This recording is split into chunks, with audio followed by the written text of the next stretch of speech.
Welcome, curious minds out there, and thank you for tuning into another awesome episode of this wonderful little podcast. Tonight's guest is Jason McLean from Waxahachie, Texas, who happens to be an artist and biblical paranormal researcher. Jason has a passion for not only art and comics, but also the study of archaeology, cryptozoology, as well as astronomy.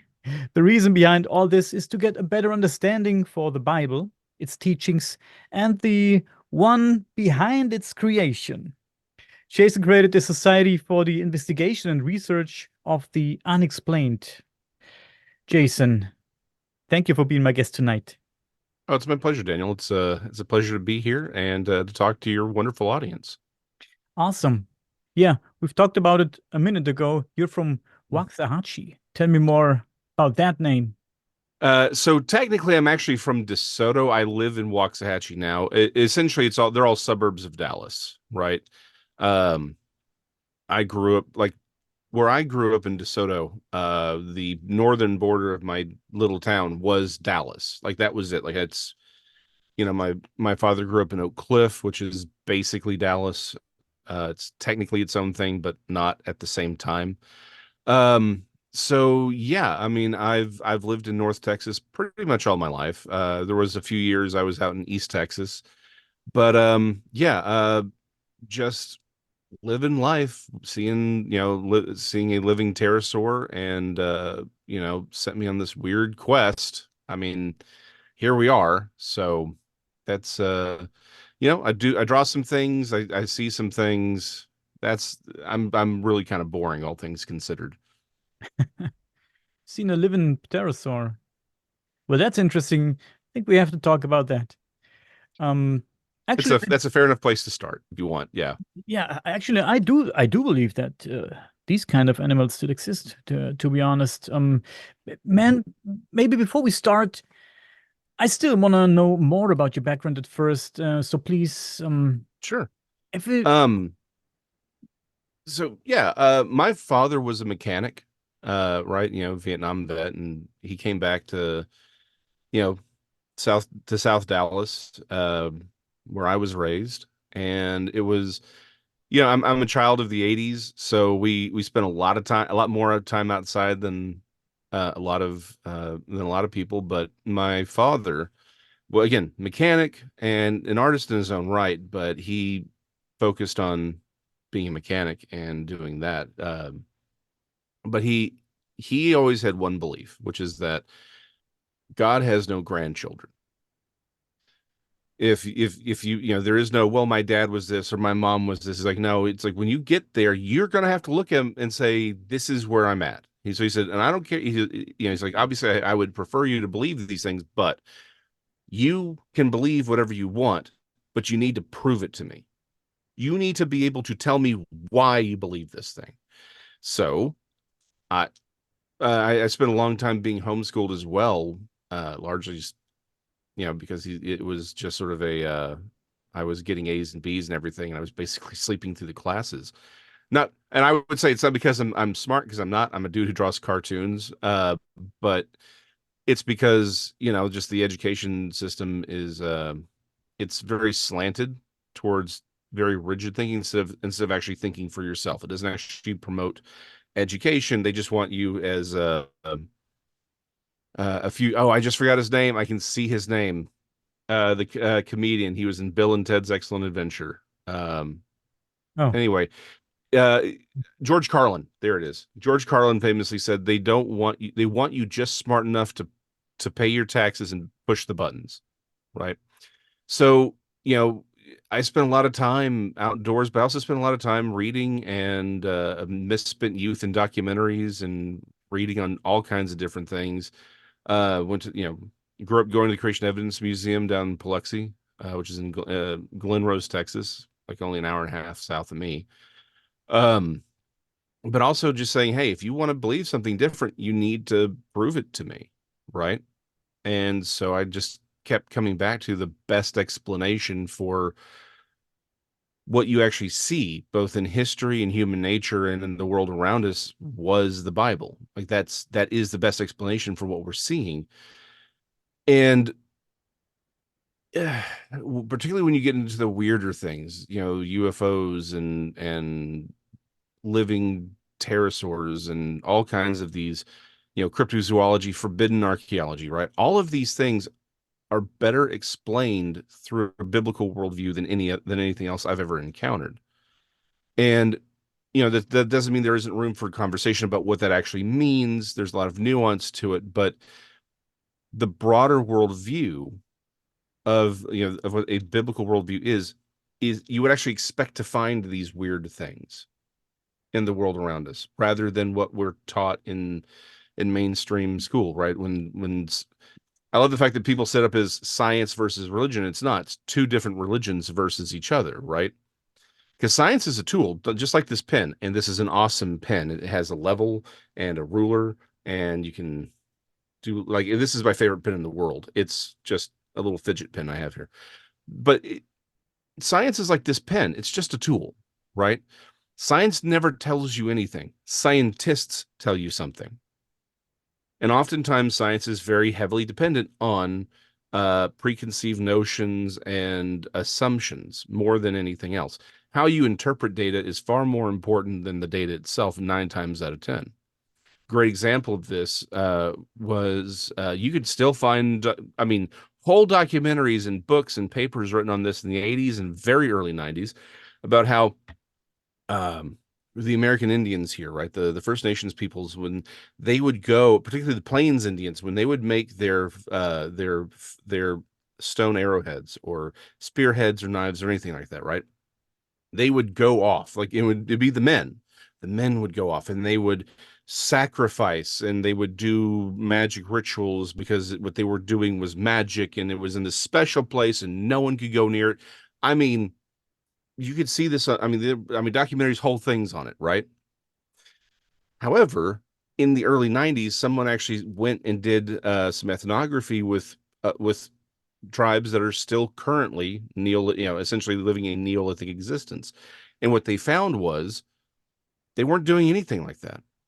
They were, making their tools at night around the fire, and then they just scooped up the flint sherds and they dropped them in a trash pile.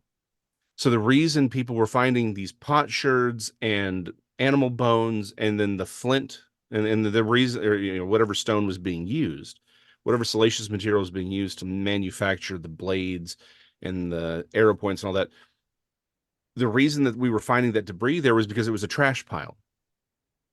So the data didn't change at all. The data was irrelevant. It was the preconceived notions of the archaeologists who for decades found this and said, oh, here's this big story.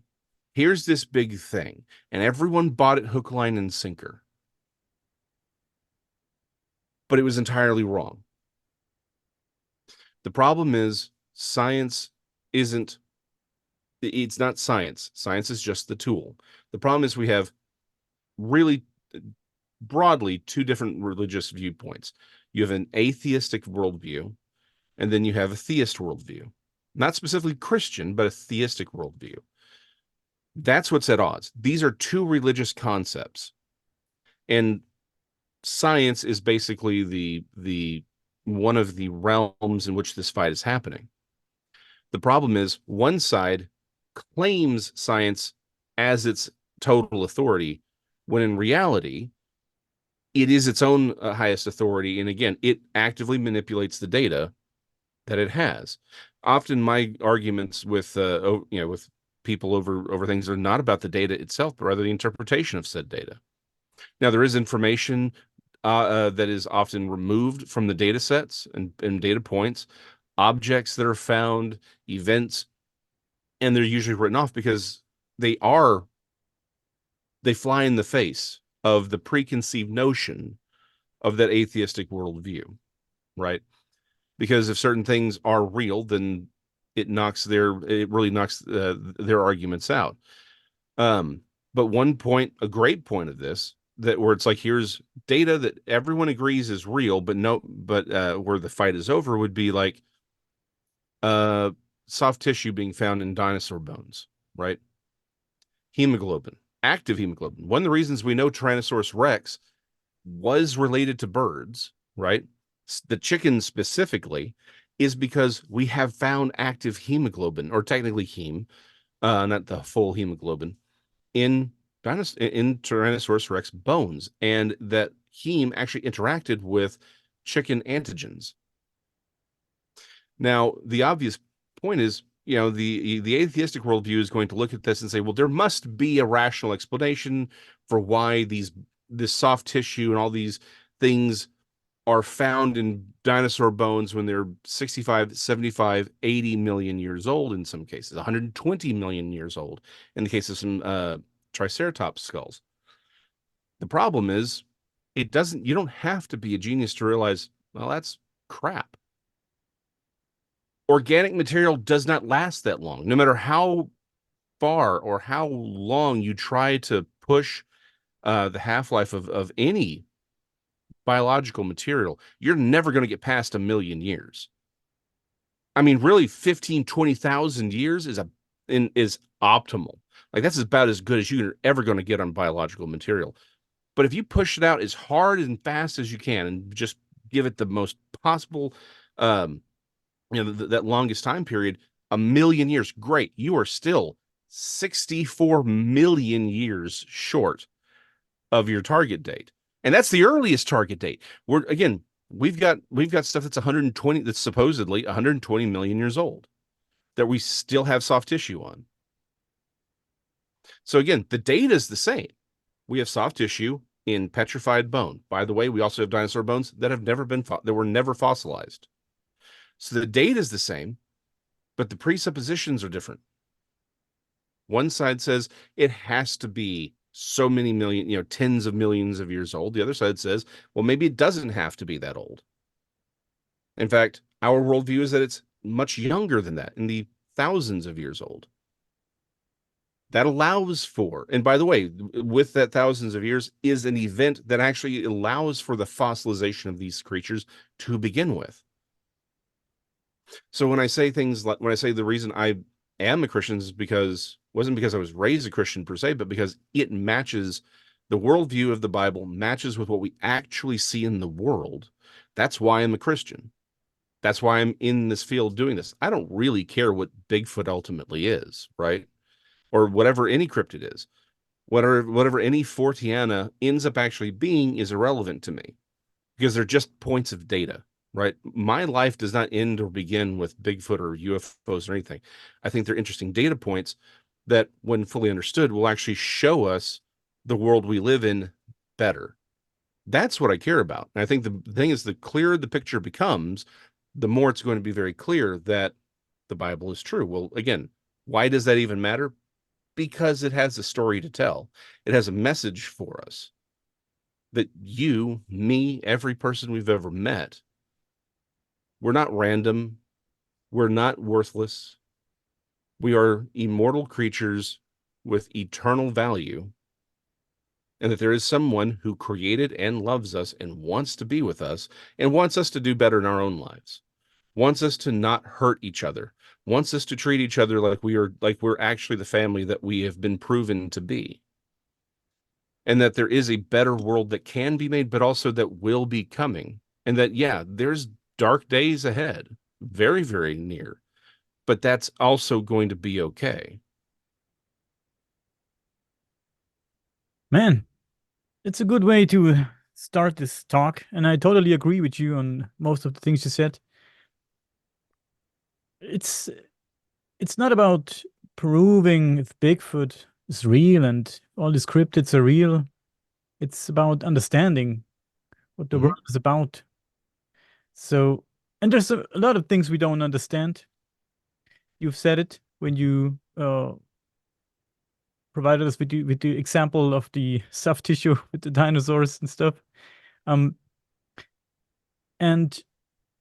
when we talk about research and science, I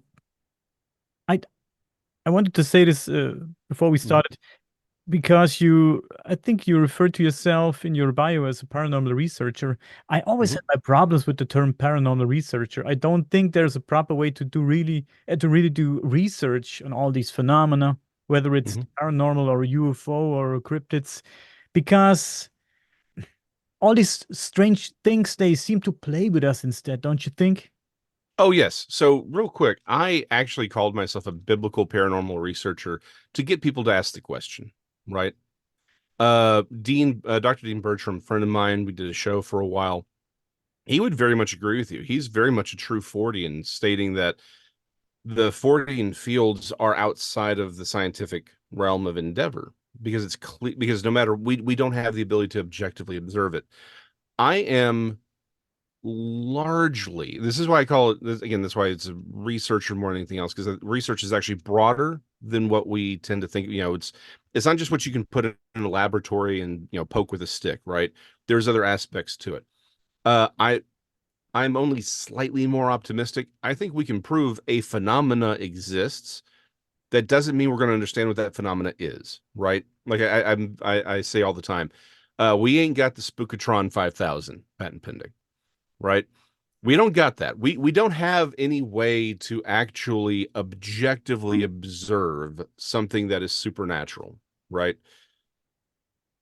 Use interdimensional, quantum, whatever you want to use, right? But the simple fact that it is supernatural. It is above, outside of whatever this pen is, right? Me, this pen, my dog, your computer. That's natural. That's part of this plane of existence. It lives here. It's natural here. Supernatural is above that. We don't have a way to objectively observe it. Now, a lot of people, I have a lot of paranormal researchers who are friends of mine, ghost hunters who are friends of mine. They said, well, you could argue, what about EMF readers? Okay. And by the way, just as a quick aside, we can come back to it later. If you're doing paranormal or cryptozoological investigations, you need to have an EMF reader and you should have a Geiger counter. We'll talk about that later. But all these things are doing, right? An EMF reader specifically is just saying there's an electrical field. You don't know that the thing that you're dealing with is an electrical field, right? Meaning you're measuring the thing itself. Is that electrical field a byproduct? Like essentially, if something's moving through water, that is the wake, right? Is that electrical field just a wake of it moving through? Or here's where it gets worse. Is it just screwing with you and manipulating your EMF reader? We don't know. We don't know which one it is. But is the EMF reader reading something? Yes. If you can't explain where that field is coming from, then that is a data point that there is something else going on that is not necessarily a natural phenomena. From again a scientific standpoint, that is valuable data. That is information. If you can show active communication between that field and other equipment. By the way, I do not suggest anyone tries to communicate with anything that is not material. It's like, guys, I don't need to talk to these things to know that they don't have your best interest at heart. But that's a whole other thing. But as a point of data, that is scientifically valuable, right? It's sort of like the whole, I always forget if it's, Neptune and Uranus. I think it's Uranus than Neptune. We discovered Neptune because Uranus was acting weird, right? Or maybe it was the other. I'm dyslexic, so I can always, it's one of the two. The orbit was odd. And they said, okay, so it wasn't that we found the planet first, we found the effect of the planet. That's sort of where we are with the supernatural. We can't see the supernatural itself, but we can see effects of it. That is scientifically valid. The problem that we have, and this is where we will accept that for 1,000 different things, but if it's supernatural, we won't accept it, right? Again, so much of modern physics is based on stuff we can't actually observe at all. What we're observing are the effects of this thing. And we take it as real. And we take it these theories as valid. But the supernatural one, again, like I said, the EMF reader, we don't know if you're actually observing the creature, if you're observing the wake of the creature, or if the creature's just straight up jacking with you. We don't know. But we know that that's a phenomena that does exist. We have erratic heat signatures that will generate out of nothing and disappear and will behave intelligently. We have random radiological signatures that will move and disappear. These are objectively measured phenomena with no known cause. That is prima facie evidence that there is a supernatural world, and therefore there is something there. But that's as far as science can go, right? Like people say, well, can science prove or disprove God? It can do neither. It can only suggest, right? Hey, does this world look designed or not? Well, again, that's largely based on preconceived notions, right? Now, I do think you can get there from here, but it can't say whether God is real or not, which is why when people say, oh, no one's scientifically proven God, it's like, well, congratulations. It can't. So that's not, so that's, it's a non sequitur. Science cannot prove angels and demons or ghosts or anything like that. But what it can say is there is a real phenomena, and this is what we can know scientifically. But then we need to look at other. Then at that point, we need to look at something else, right? It's like here's the confines of science. Let it be what it is. I don't need science to try and explain everything else. And by the way, what we call science is a very limited view of science. By the way, right? We tend to reserve science exclusively for laboratory observations, right? Again, things we can poke with the stick. Well, but that's great, but that's not how science works all the time. In fact, there's a ton of things that we observe that we can't poke with the stick, and we do our best with what we have. It doesn't mean it's not a scientific endeavor. It just means we need to understand and be realistic about what our parameters are, and then understand when do we move out of those realms, right? The problem is we want to shove it, because let's be honest, the modern scientific movement has become its own, like I said at the beginning, this is a war between two different religious worldviews. We've made the scientist the priest of the modern era, right? Whenever a government wants to say something and show, oh no, this is for your best, what do? We have the politicians bring up people and they make certain they're wearing white lab coats. It's like these people are doctors or scientists. They may be all these things. Half the time they're not, but they may be, but they're wearing suits because they're in the world. They don't need to have a white lab coat on, but we put the white lab coats on them to say, see, the smart people are telling you something. Well, I'm sorry. There's no difference between that and saying, well, here's priest so and so to tell you what's going on. It's the same thing, because the thing about science is it doesn't matter if you're wearing a white lab coat or not. The question is, what data do you have, and can you prove your conclusions from the data? Have you done the work correctly? In fact, some of the greatest scientific endeavors and discoveries that have been made sort of outside the system and then brought into the system, because the system, as people have often state, only change with funerals. Because you have one group of people that they had all their dissertations and their careers founded on certain ideas and concepts, and so they're not going to want to question those ideas and concepts because it's going to make them look bad if they were wrong. Funny what you said with the scientists and in the white coaches, because here in Germany we say kitchen psychology. Like you said, see those guys wear these fancy dresses. They must know something. Yeah, of course. Um, I think one has to differentiate between the phenomena that present themselves to us and the ones that we discover. Yes. I think, yeah, I think one has to differentiate, because I'm sure you've heard about the infamous Jellyfish UFO that circled around the internet not too long ago. Have you seen it? Have you Yes. seen the pictures? It was filmed. Oh yeah. Yeah, let me say it for the audience who don't know. It was filmed in Iraq in 2018 and shows a strange object flying over a military base at a consistent speed, and it looks like some kind of jellyfish. And at some point, it submerged into the water and came back up after 17 minutes at an unbelievable speed, and so on and so on. But it looked, yeah, freaky. It looked very freaky. So I think I saw it, and I thought, if you think you know then something like that appears and shows you that you know nothing and that you don't understand it. What is this thing about? And it was only seen on infrared, I think, on the infrared cameras. So, and the way it was shaped, I it was playing with us.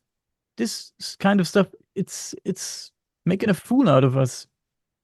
Well, so that one very, very specifically, there's some issues with that one. I think there's some people have gone back and done a little bit more research on it. And there's a really good argument for it being literally like there's this balloon arrangement that you could just buy commercially for a festival that occurs during that time, and that's really what it does look like. And that's why it's just moving and it's not really doing anything. But that's one theory that's out there. Again, I haven't looked into it too hard, but to your point, and I think there's a bigger point with that, which is the phenomena is very clearly screwing with us.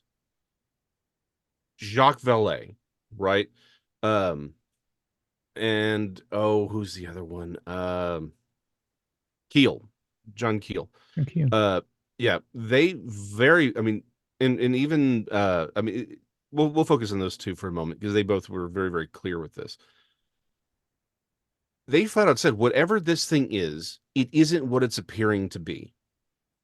And all you really have to do, I think one of the big problems we have with like the UFO in the UFO field right now is we are a field with full of amnesiacs. Essentially, with the exception of a few cases that happened before 1980, everything that is talked about today is only referenced from material post 1980. Again, people say, well, what about this event and this? It's like, yeah, those are all pre 1980 events, but they're cherry picked. They don't talk about things like the Hopkinsville goblins. Oh yeah. They don't talk about the Flatwoods monster, and we certainly don't really even. Again, Dr. Dean Bertram, I'll send you this information. You'd like to speak with him, but he's working on a thing on a documentary for the Shaver mystery, right? Yeah. For those who don't know, in amazing stories, back in the 40s, right, 30s and 40s, there were these stories where the ideas of flying saucers and all these things came out. And Richard Shaver was a gentleman who wrote a lot of these stories. I'm giving a very 50,000 foot view. He claimed that he was abducted by these things he called Darrow and Tarot, that were these beings that lived in the earth, that they were an ancient race. And if you get into everything that he was talking about, it's one-to-one modern ufology. All of the ideas that we talk about in the modern world of these, but for them, they started on Earth and moved to space, and then they moved into the inner Earth, right? Essentially a hollow Earth. And they were the things that were piloting UFOs, and they had this technology that could move you through walls. I won't steal his, because you need to have him on. He'll go into a lot of detail on this story, but the simple fact of the matter is that is straight up with everything that you see in modern ufology today is right there in these stories. All of it. But here's the problem. All of those ideas, every single one, essentially, is found in earlier thoughts and earlier science fiction work in the 1800s. And it's found in fairy lore, and it's found in the lore of the Jinn. Every aspect of it. The problem is it is a phenomena that has clearly been here the entire time, but it's changing what it looks like, not just by the epic that it's in, but by the culture that it's in.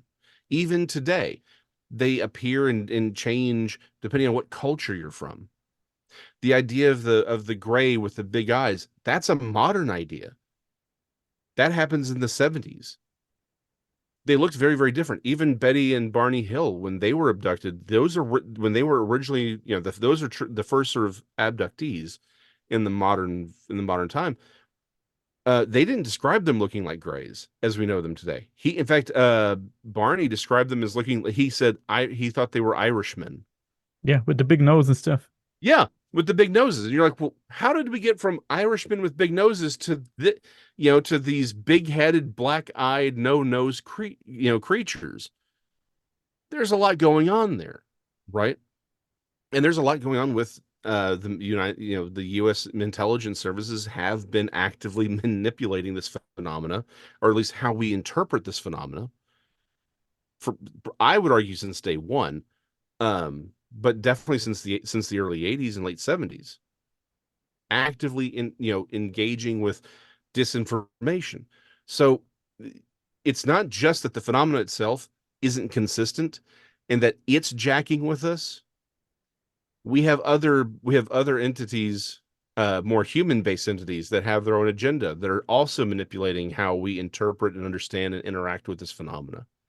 So it's not just UFOs. You could argue the Bigfoot phenomenon has a lot of the same problems, right? Right now, my current line of thinking is that there's evidence to suggest that there is a physical creature running around. Again, a very small population of physical, organic, naturally occurring creatures running around. But I'm almost to the point of saying 80% of all other interactions that get claimed to be Bigfoot aren't Bigfoot, that it's something supernatural that probably wants us to think it's Bigfoot, assuming it just doesn't have that form. Now, again, I can't say that the physical stuff isn't connected to the supernatural stuff, but it's very clear that there is a supernatural aspect to this that is not a physical ape man just hanging out, right? But it does want us to think that it is. So the problem, and again, I'm 30 seconds on a given day saying everything's supernatural, even the thing I saw, right? But there's reason to think that it wasn't. There's logical and rational reasons to think that there are living creatures that don't conform to our modern understanding of the world, that are naturally occurring. They're just being themselves, right? There's nothing weird. The problem is, mixed in with that is the stuff that is genuinely weird, that is genuinely supernatural. And my fear is we try to materialize it so that we don't recognize it for what it is. Aleister Crowley, the occultist from the early 20th century, very famously said, "Today we call them angels and demons. Tomorrow we will call them something else." Yeah. And those who follow his work today, they still follow Crowley's religious works. They say that they still communicate with the demon lamb, the demon that he conjured that taught him the Enochian magics. But they now say he's not a demon. It's a race of telepathic aliens. And he looked like a gray alien. Yeah, exactly. Precisely. So it begs a lot of questions here. It's like, are we dealing with, like, if you were to put me and Giorgio Tsoukalos at a table, we would agree on this statement. The modern UFO phenomena, the aspect of it, at least that is legitimately weird, right? And not psyop and not experimental technology, all that. The stuff that's legitimately weird, that stuff is the exact same thing we've seen for thousands of years all throughout human history and is documented in ancient texts, particularly the Bible. We would fully agree on that statement 100%. The difference is, he would say, oh, we got it wrong back then. They're actually aliens from another planet or another realm of existence. I would suggest we got it right the first time. We know what they are. And it's something that is constantly changing and evolving its face and its allure and its lore to match our culture, to match our worldviews, and to hide what it really is, so that we don't recognize it, because it has its own agenda, which is ultimately our destruction. That's the question. I always ask that myself, sitting here breaking my head about it. We know reports from the tribe of the Dogon, or from the Zulu Warriors. We have in the mythology of the Zulu Warriors, the moon hasn't always been here. The moon Mhm. came here, I think they say, I don't know, 10,000 years ago. I don't know what. Um, but it was brought here by reptilian beings, which they call the Water Brothers, and they stole it from the big dragon in the universe. That's what the Zulu say, and that's very interesting coming from those ancient tribes. That makes it interesting. And the Dogon talk about these beings that came here, and they're half amphibian and half humanoid. So these reports are very interesting, and I always wonder, was the phenomena the same in ancient times back then?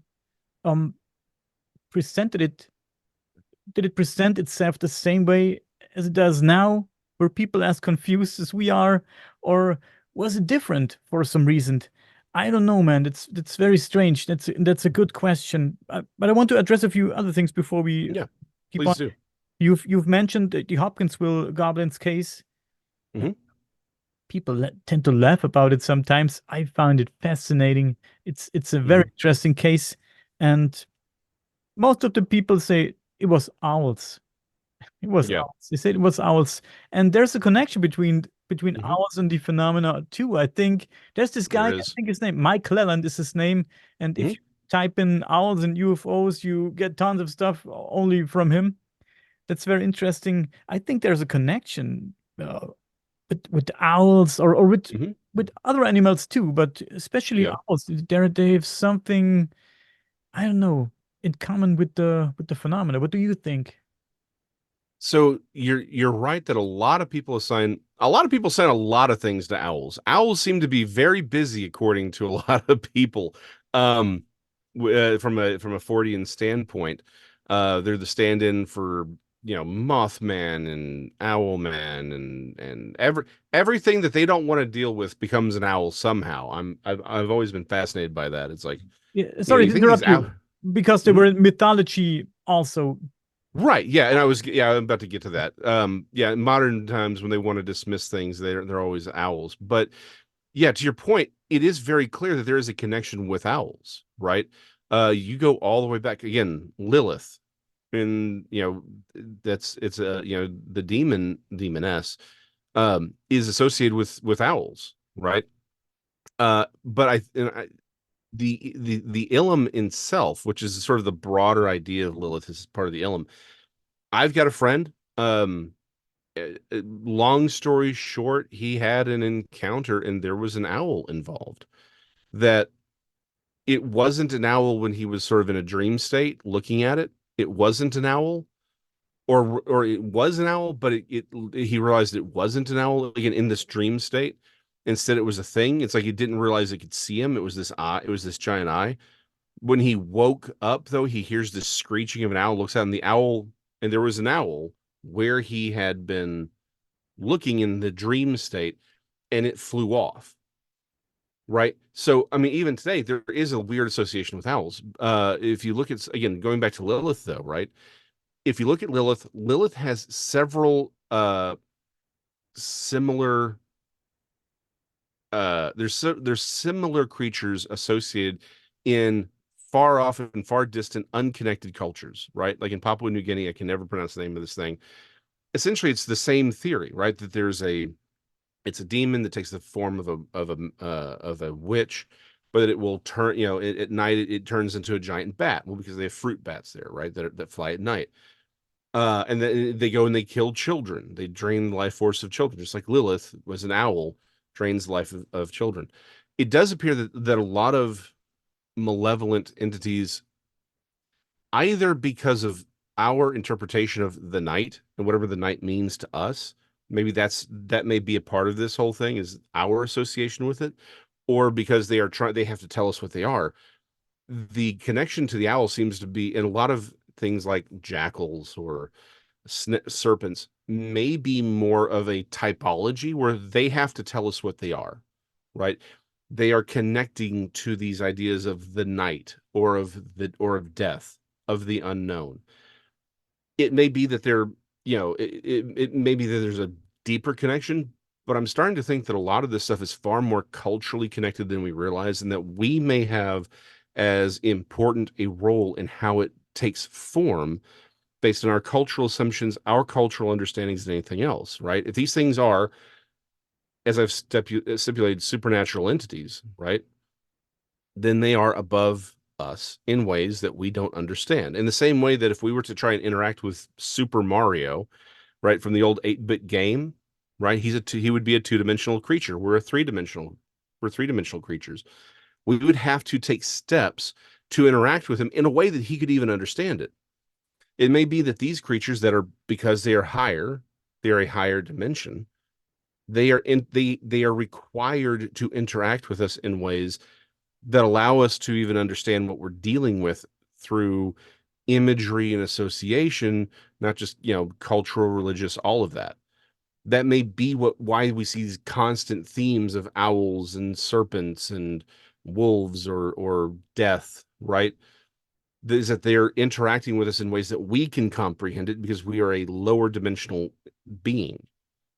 So I don't think it's a coincidence that owls keep popping up, whether it's, you know, modern ufology or ancient mythology. I don't think that's a coincidence at all. The question though is, well, why is it that why does that connection exist? Because owls are just owls, right? They're just birds. And I think there may be a deeper understanding of how we view the universe. If this universe is may be far more dependent on our perception of it and our understanding and our uh, own consciousness than we realize. Interesting thoughts. Very interesting. Owls used to be messengers. Ancient people referred to Mhm. owls as messengers, and they always had bad messages most of the Yeah, time. they're And bringing you taxes and stuff. Yeah. yeah, all this shit. And somehow owls, with these mythologies of owls, Hmm. traveled all over the world for some reason, besides other things. So, for example, there's the White Lady is everywhere. Here, Yes. where I live in Yes. Germany, in a small village in Germany, Hmm. I don't Yep. know, 500 people or even less. We have stories about the White Lady waiting on the roadside, and please don't stop if you Hmm. see her. Don't let her get in Hmm. because she will fucking kill you, or you have an accident, or she will, I don't know, snatch your children, stuff like that. So the White Lady at the Yes. castle, we have Hmm. all these stories traveled, and we created our own phenomena, I think. Somehow, yeah, some of these phenomena are created Hmm. by ourselves. What do you think? No, I'm right there with you. In fact, hold on. Yeah. Right here. One of my books, Metroplex Monsters. Hold on, I got a whole spiel. Dallas Demons, Fort Worth Goatmen, and Other Terrors of the Trinity River. Available wherever fine books and trashy rags are sold. Um, one of the things I did when I was reviewing this is because it's a love letter to where I grew up, right? Which is the Dallas Fort Worth Metroplex. That's why I did it, but it also got a chance to talk about Bigfoot here, the living pterosaurs here. But the White Rock Lake, right? Um, we've got our own lady in white and our own goat men, right? And one of the things I noticed while doing research for this book is how often certain themes keep popping up, right? Where it's like the mythology is being recycled. And so the question becomes, are we seeing a tradition that's being passed down over thousands of years, right? Or is it that this is sort of an aspect of this phenomena? Because again, we've got a lady in white, and there's plenty of reasons. A lot of the problem is there's multiple stories about how she came to be. The problem is they're all real. Like these are real, actual events in history. Now the story about her that everyone that gets told is clearly a folklore that has been passed down, is connected to other thoughts, right? Here in the U.S. we have a lot of what are called iron truss bridges, right? Mm. Almost everyone has a hangman's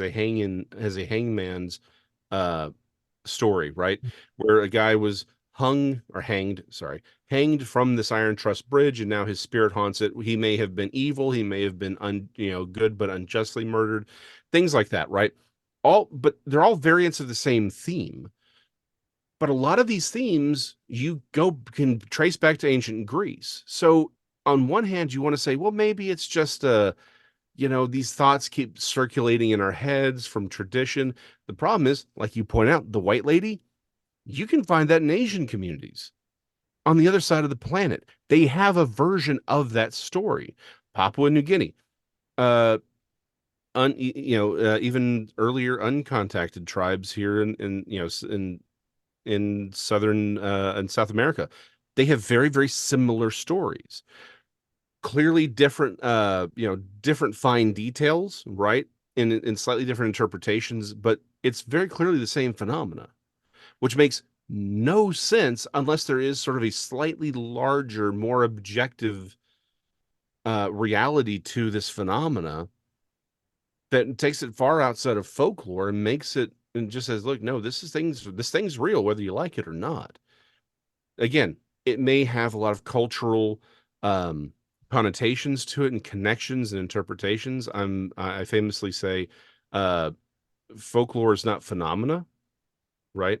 We say, well, whatever the folklore is, that's what it is. Like, no, that's the folklore around the phenomena. It's not the phenomena itself. But the phenomena is clearly very, very real. These are not just cultural, you know, urban legends that get passed down from generation to generation and keep changing. We are interacting with something. Going back to the original point, science can show that something is happening. There's a reality here. We just don't know what that reality is, and where does our cultural context, our preconceived notions about the world, the way we understand the world, where, how does that interact with this phenomena? We can't say yay or nay to it. We don't know where one ends and the other begins. And it may be that there is no point of delineation. It may be far more intertwined than would make us really comfortable, right?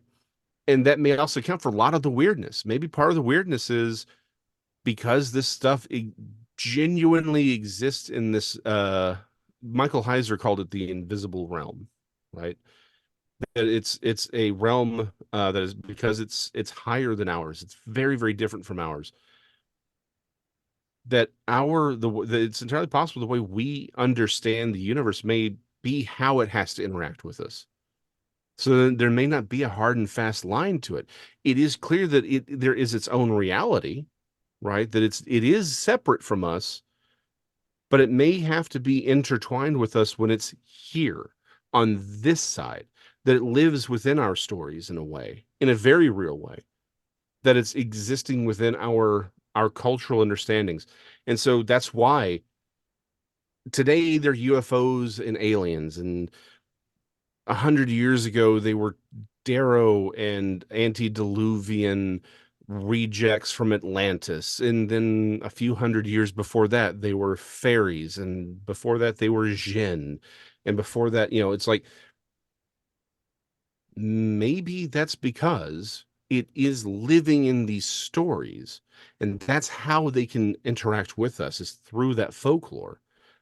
Not that it's not doing something independent of the folklore, but rather it needs that folklore to interact with us, to have access to us, because even that folklore may protect it as long as we don't recognize it for what it really is. It may be that provides it the camouflage and the access that it needs to you to do whatever it is it wants to do. Man, I'm really down with most of the things you say. It's very, very interesting. And you said maybe it's living through these or with these with the folklore. That's interesting. I immediately had to think about how these UFO reports changed over the Mm-hmm. years. In the 70s, UFO looked like this. In the 80s, they looked like this. In the 90s, Mm-hmm. it was like a maybe triangle shaped, or it was orbs. And now we have tic tac UFOs. We have so it's I don't know. Every every century had its own UFO shapes. So that's Mm-hmm. also strange to me. And the aliens in the 70s looked like this, and in the 80s they looked like that. And yeah, And yeah. they keep changing their tune as far as why they're here, what they want from us, Yes. right? First they're just these unknowable things, then they're the space brothers, and then they're it's like the stories keep changing, they keep changing.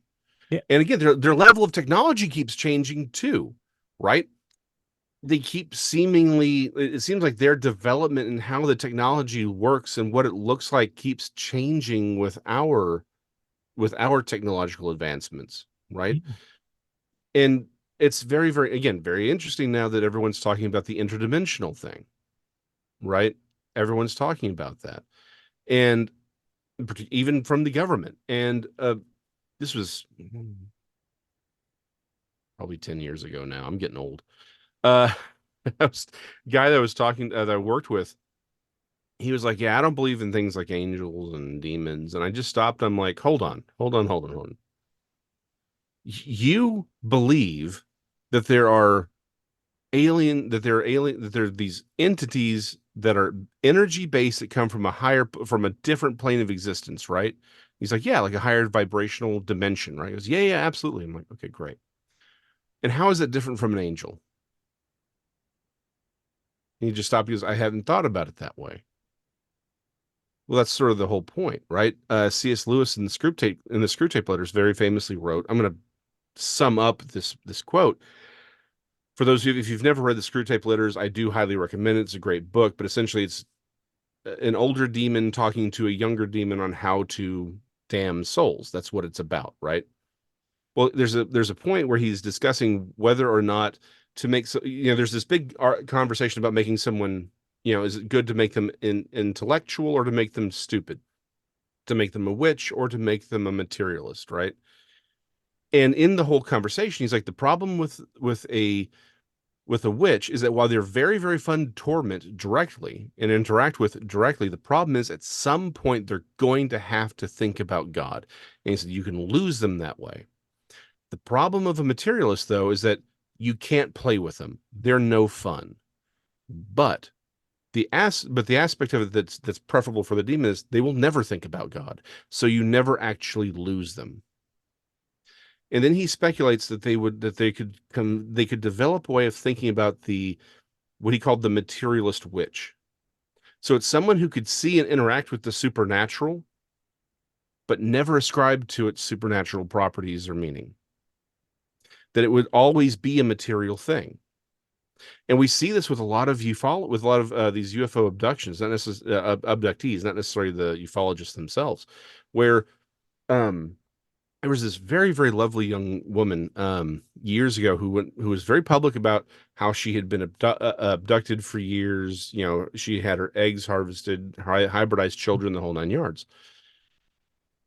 And you listen to her stories, and it's like, and again, I've heard it 100 times from 100 different people.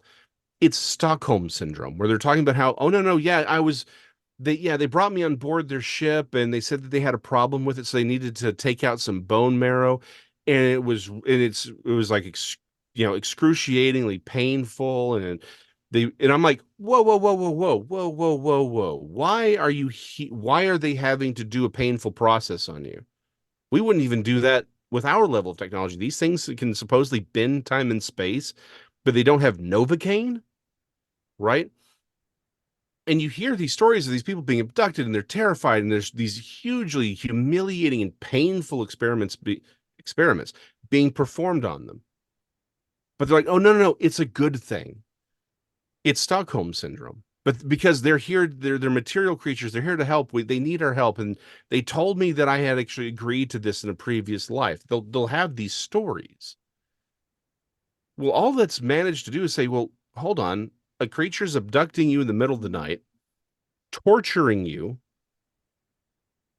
assaulting you. I don't know what all the regulations are. So assaulting you in a very unpleasant manner, right? I don't want to get you taken down. That sounds an awful lot like a demon to me. Like, well, they can't be because they're aliens and they're good people. They just need our help. It's entirely materialized. Again, as I mentioned, I think there's really good evidence for there being a physical Bigfoot. But there is very clearly the spiritual thing, that supernatural thing and spiritual thing that wants us to think that it's Bigfoot. Well, why? People keep asking, why does it want us to think it's Bigfoot and not something else? And by the way, I think it's probably 100 other things as well, right? Dogman is probably the easiest, but like Dogman and all these other things, all these other cryptids. For me, a cryptid is a material, naturally existing creature. The problem is we keep shoving all these things in that are clearly not. But why would it want to be known as a Bigfoot? Well, the same reason it wants to be known as an alien, so that you don't recognize it for what it really is, and it can move and operate unmolested, uninterrupted. Because what happens when we have a UFO encounter? People run out there, right? Same thing with Bigfoot. What happens is people run out there to that one spot and they look around, and we leave food. We knock on trees. We collect evidence. Same thing with UFO researchers. We run out there and we look at it and we take pictures. Well, let me ask you this one question. Where's the line between research and worship? It's a good question. There's no line. Yeah. which is a terrifying thought for me as someone who's a researcher. It's like, well, hold on. I mean, there is a reason why even 100 years ago, everywhere, you don't talk about these things. You don't use their names, right? That's why they were given these like the other folk, the little people, the good the other neighbors. We had protocols for interacting with this stuff, which is that you don't eat their food. You don't take things from them.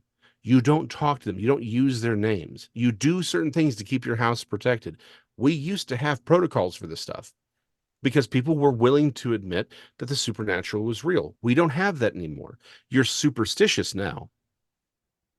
Now, again, look at all the 100 things that we'll do. They're completely useless, but they're supposed to ward. It's no different than you wearing this amulet to ward off an evil spirit. It's the same thing, except we dress it up with science, right? But for the supernatural, it's like, no, that's all superstition. Well, what if it's not?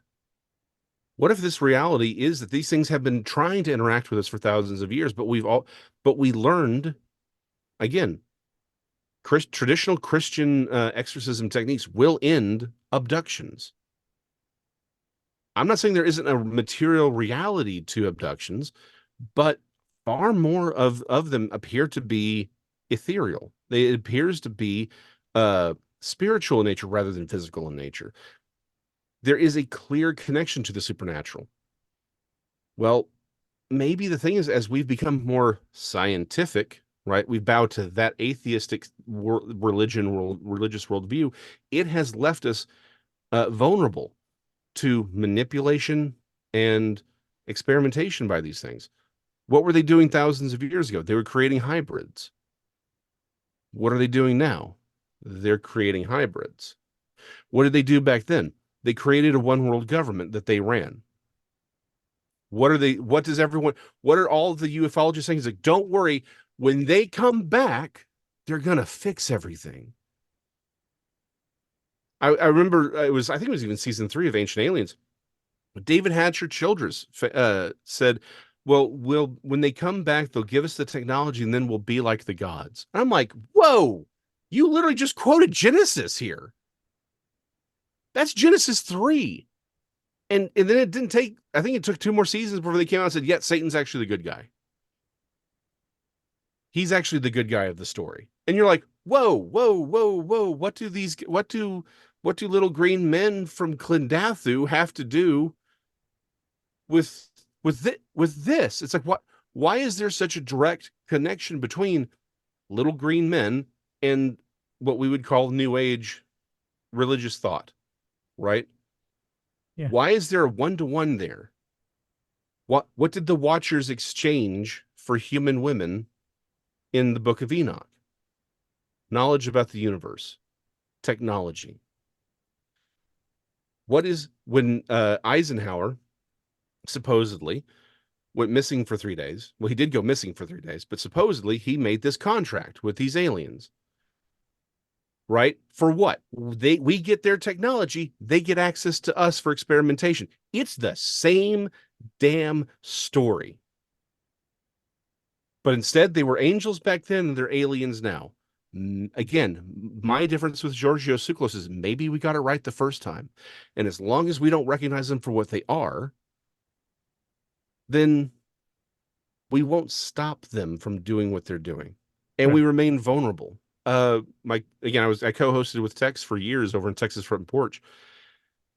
He came up with this. I kick myself for not coming up with it because it's such a great observation. He calls it sudden acute possession. How often do we hear of people just everything's fine and then they commit suicide, or everything seems to be going fine, but then, or maybe they're having a little trouble in their life, but then they lash out and they brutally assault someone or themselves. And what is it that they say over and over and over again? I don't know what happened. It was like I was no longer in control of my body. It's like I was watching myself do this thing. Brutal, terrible things will be done in these states.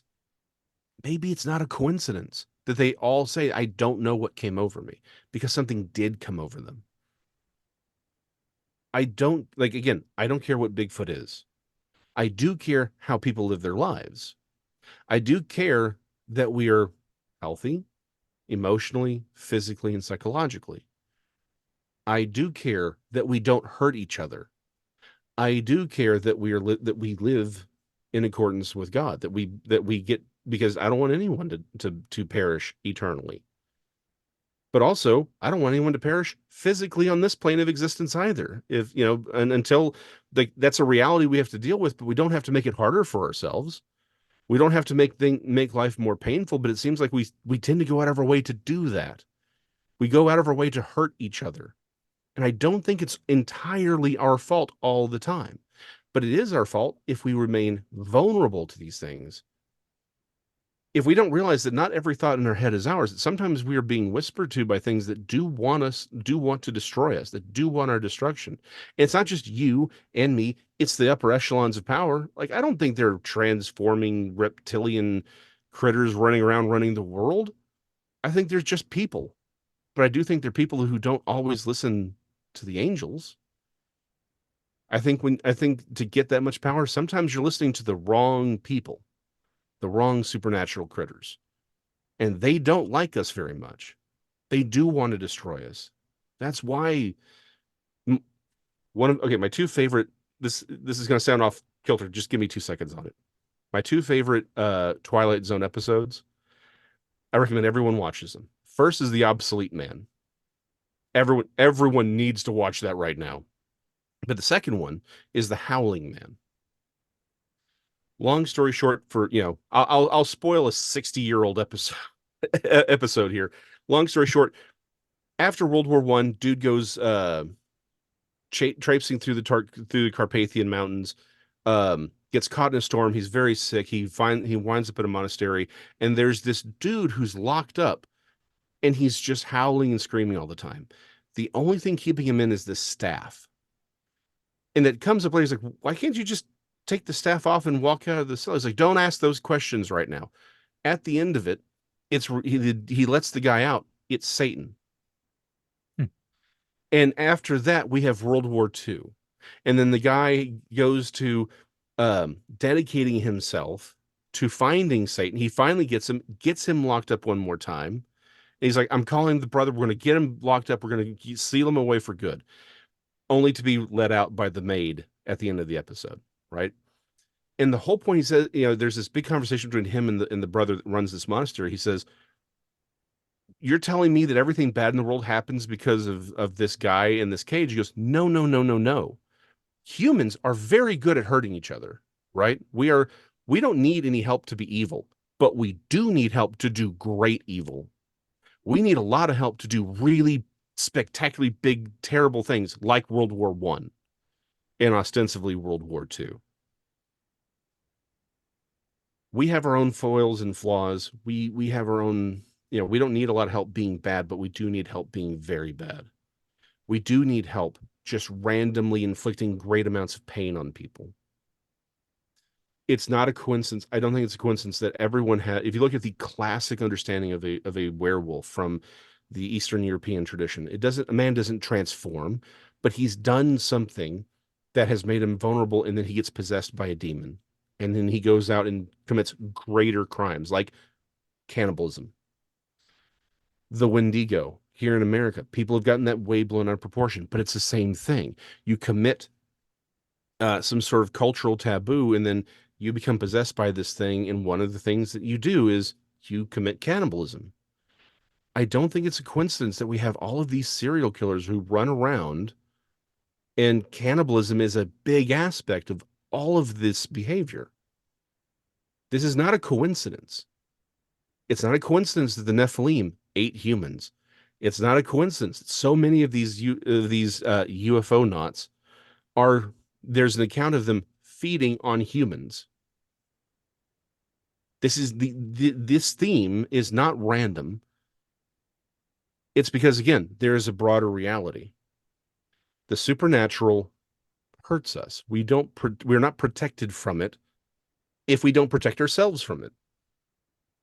And I would argue there's a lot of people, and yes, I would even argue a lot of Western Christians, because they don't do what they're supposed to do to protect themselves, have made themselves vulnerable to it. And this is why everything seems to be going, maybe somebody has some problems in their life, but then they commit suicide randomly out of nowhere. or they commit some terrible crime. And you're like, what happened? Why did they just snap? We never ask, was there something in their lives watching, waiting to destroy them?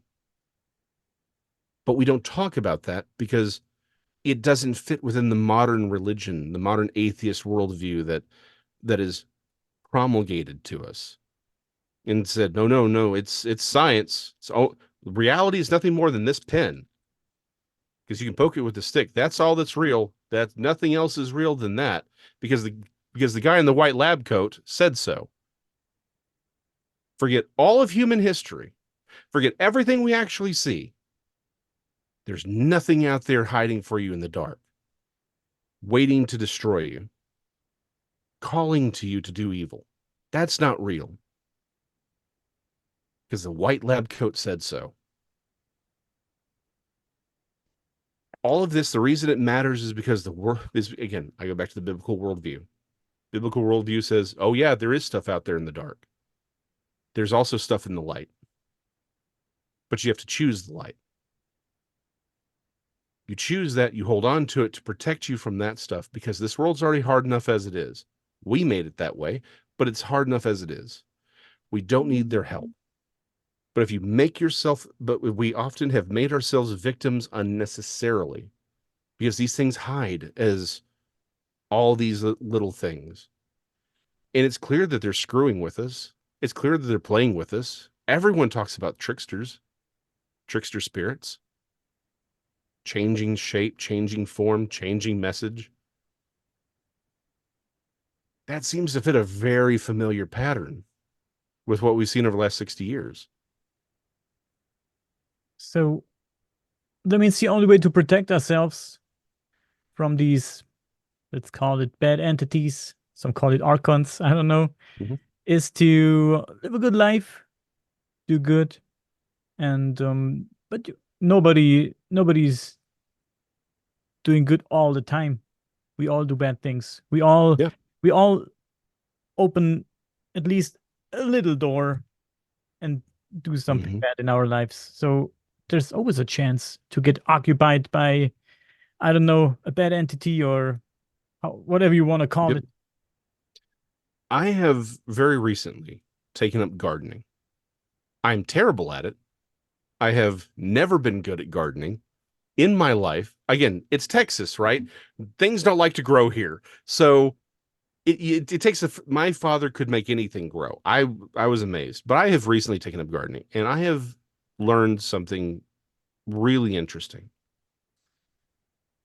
And I do mean for years. I looked at at plants and gardening like, well, I just want to set it up and then walk and get it done in such a way so I can just walk away from it and leave it as is, right? And it'll grow and it'll be fine. It doesn't work that way. You can't leave it and forget it. You're either constantly tending that garden, or it's going to get taken over by weeds, insects, whatever. All of the above. Part of the gardening means, yeah, there's going to be weeds that pop up, but you remove them when they do. You're either constantly tending that garden or it's going to seed. That's it. There is no, oh, well, look, I got it pretty. I got it just the way I want it. I can walk away. No. Our own lives are like that. Either you're constantly tending to it, and again, like you said, we're all going to do bad. Yes, all the time here, right? Like Paul said, I am the chief of sinners. But you take it and you pull that weed out. Doesn't mean the weeds aren't going to get in, just means you take care of them when they do. You're constantly tending to it. But the only way to constantly tend to it is to have something that says this is what you're supposed to do. So I look back to the Bible. It's like, this is what God wants. This is who God is. This is what he wants from us. This is how he wants us to live. And we live in accordance with that. It's not a rule book. It's a book of principles. It's a book that wants you to communicate with God. That's it. That's all it is. It does tell us where we are and where we came from and where we're going, but that's the big question is, are you being the person he made you to be, that he died for you to become? That's it. Again, not living a perfect life, but being someone who's trying to tend to that garden the best you can and let him take up where you leave off. Doesn't mean it's going to be easy. Doesn't mean bad things aren't going to happen. Doesn't mean that weeds aren't going to show up, but it does mean you're able to pull them out when they do show up. The problem is we have a lot of people who aren't, and a lot of people who claim to be Christians who aren't tending to that garden, and the weeds take over. And maybe they put pretty pictures up or they put statuary up or whatever to make it look like, oh, no, no, no, everything's fine. But the weeds are choking the life out of everything. There's a phrase I heard years ago, and I love it. It's called cut flower philosophy. And the point that they make is once you've removed a flower, you can cut a flower like a rose off of a rose bush and put it in a jar of water, and it'll look very beautiful for a few days, maybe a week. You put like some Sprite in it, maybe 2, but it's going to die. It's inevitable that it's going to die because you've cut it from the thing that gave it life. If you allow weeds into your life, it'll choke all of those flowers. It'll kill them eventually.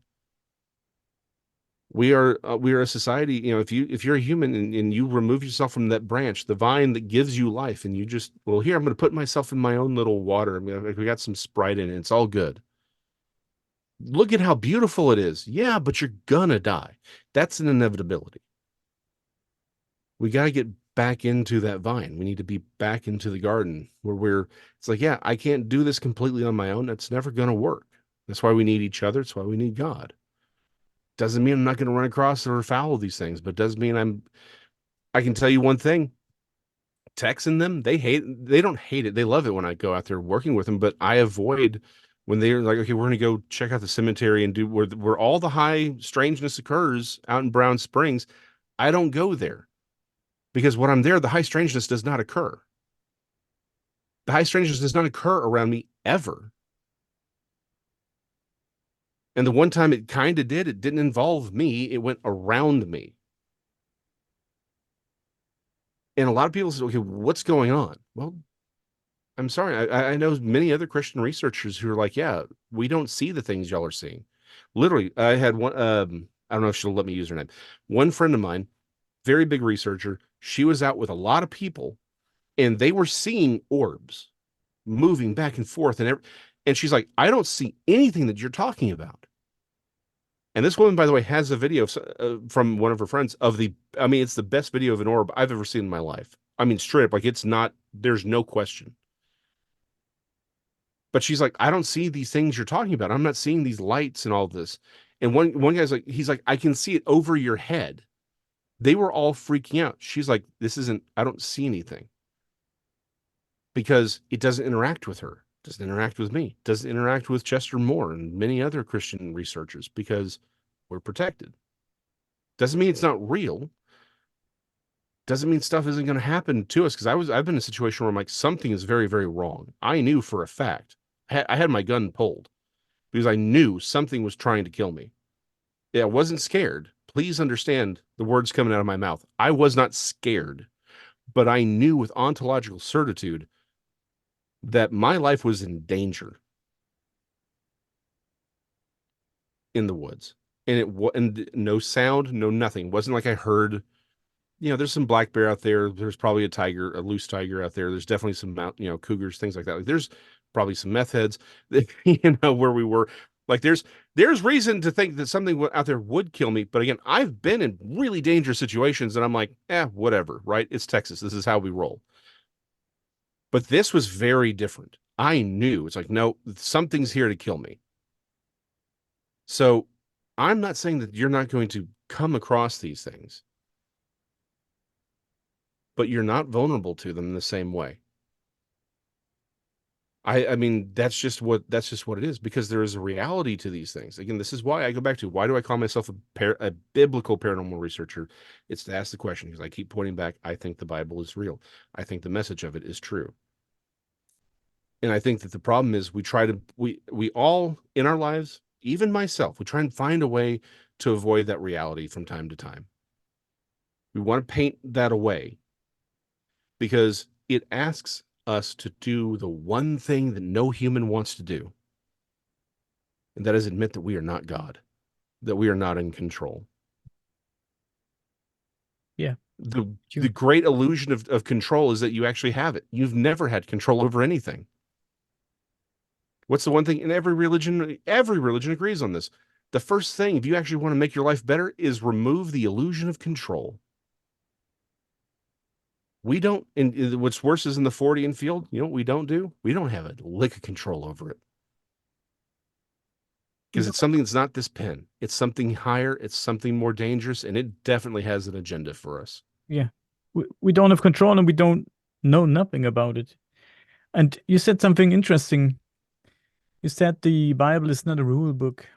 I think so too. I think Bible is a book of explorations, observations,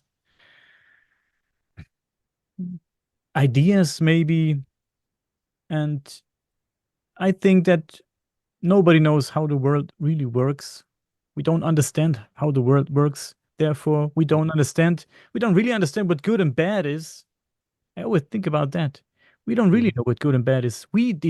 At one point we decided ourselves what good and bad is, but we don't know how the world really works. We don't know that. So what is bad? What is good? Is it bad if I walk through the grass and kill 20 ants? We say it's bad to shoot a man, to kill a man. It's bad. But we kill animals like it was nothing. We kill so many animals to eat them. Is that good? I don't know, man. Maybe it's not bad if you kill an animal to eat it. Let's say you live out in the woods, you kill a rabbit and eat it and use its fur. But we kill millions of pigs, millions of cows, and half of it we throw away because nobody consumes it. We produce too much, we kill too much. And are we good, therefore, or are we bad, therefore? What is good and what is bad? Who decides what good and bad is? Well, first of all, cows have it coming. Secondly, that's a joke. But but to your point though, it's like it's also, even if it's okay to do it, are we doing it the right way? Like one of my favorite things, and this is one of those things that a lot of people are like, oh, it's silly that people who are Torah observant, I'm not, but people who aren't, they can't have a cheeseburger, right? Because it's very explicit. You don't in the Old Testament, you don't boil a calf in its mother's milk, right? And that's not a specific. People will say, well, what's the difference between it's cheese and a cow? They're all probably different cows and all that. That's not the point of that. Of the Old Testament, everyone's like, oh, it's a rule. It's not a rule book. It's telling you how to think about these things. There is a constant understanding. It keeps popping up time and time again throughout Scripture that God cares about the animals. It's like, yeah, these things were given here for you to be a steward of, and yeah, there's legitimate uses, but also you have to treat them with a certain level of respect. You have to treat them with a level of humanity. So it's not just, even if it's not just a yes or no, is it okay that we eat them? It's also a question of, well, how are you raising them? How are you treating them? Are you regarding them correctly? But it's, and so much of what's actually good and evil is more about, particularly in the Old Testament, it's more about purpose than it is sort of this idea that there's an objective standard. Like we have this very Greek understanding of perfection, right? Like the idea of the forms, like there's a perfect circle, there's a perfect triangle, and perfection is meeting that sort of objective standard. The thing is, in the Old Testament, it's much more Aristotelian in a way, where it's more about use. What is the purpose of this thing? What is the intended use or the intended purpose of this? Are you doing and living the way that you are intended to? Are you living in accordance with the purpose that was divinely inspired in this thing? A better understanding of sin with sort of that view is, I have a glass vase, right? There's a lot of things I could do with the glass vase that are perfectly fine, right? I could put flowers in, I could put water in it, I could put, decorative glass beads in it, and that's fine. Like it has a lot of uses, and that's fine. But sin is when I try to use it to hammer in a nail. And the reason it becomes a sin is I break the glass vase and the nail doesn't get driven in. So the thing I was supposed to do, which is drive in the nail, that doesn't get done. And I've caused damage and destruction to something because I was using it in a way it wasn't intended. That's a better understanding of what the Old Testament is trying to talk to you about and tell us what is right and wrong, right? It's giving us principles of how to interact with humanity, how to live with one another, right? Love in the throughout the entire Bible isn't, hey, I feel really cool about you, dude. Like I have good, warm, gushy feelings. That is, to quote Tina Turner, what's love got to do with it, right? It's not a secondhand emotion, as she would say. Love is, are you doing the thing that is best for that person? Are you encouraging them mentally, physically, spiritually? Are you taking care of them mentally, physically, and spiritually? Right? In the story of the Good Samaritan, Jesus asked the question, who's being the better neighbor? Right? Is it the one who passes by, or the one with the wealth and the power who passes by, or is it the poor man who takes care of the injured person? Right? It's telling us how we're supposed to live. And it's very, very hard because it asks us to give up control of our own destinies in a way. It asks us to care about each other more than we care about ourselves, or at least as much as we do. It calls us not to live a lie.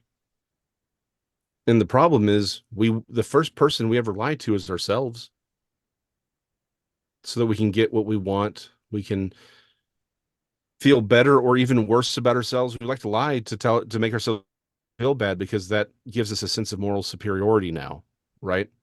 We no longer value the victor, we value the victim. So if we can make ourselves feel like the victim, then we're in the right. And anything I want to do is correct. It asks us to give up both standards and not lie to ourselves. And unfortunately, lying to ourselves is a lot easier than facing the truth of ourselves sometimes, and the truth of reality. Again, the truth is we don't have any control. We don't understand what's really going on here. And that's a very humbling thing. It's a terrifying concept that we don't really know what's going on in the world that we live in. And it's like, okay, well, if I can't trust myself, and by the way, I shouldn't be trusting the people in the white lab coats or the people with the suits behind them, right? Because they don't know any better than I do. And in fact, it's constant throughout scripture. Hey, these guys with all the power, they're the bad guys. Because what they're listening to and what drives them, then who do I put my faith and trust in? Well, because that's where God comes in. So you're supposed to put it here and understand he's going to guide you. It's not always going to be easy. It's not always going to be fun. And sometimes it's going to cost you some stuff along the way. But that stuff's worth giving up anyway. Right?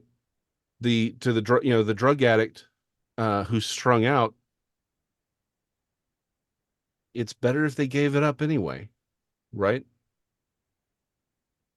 I've worked in too many homeless shelters for too long to see how destructive that stuff is, right?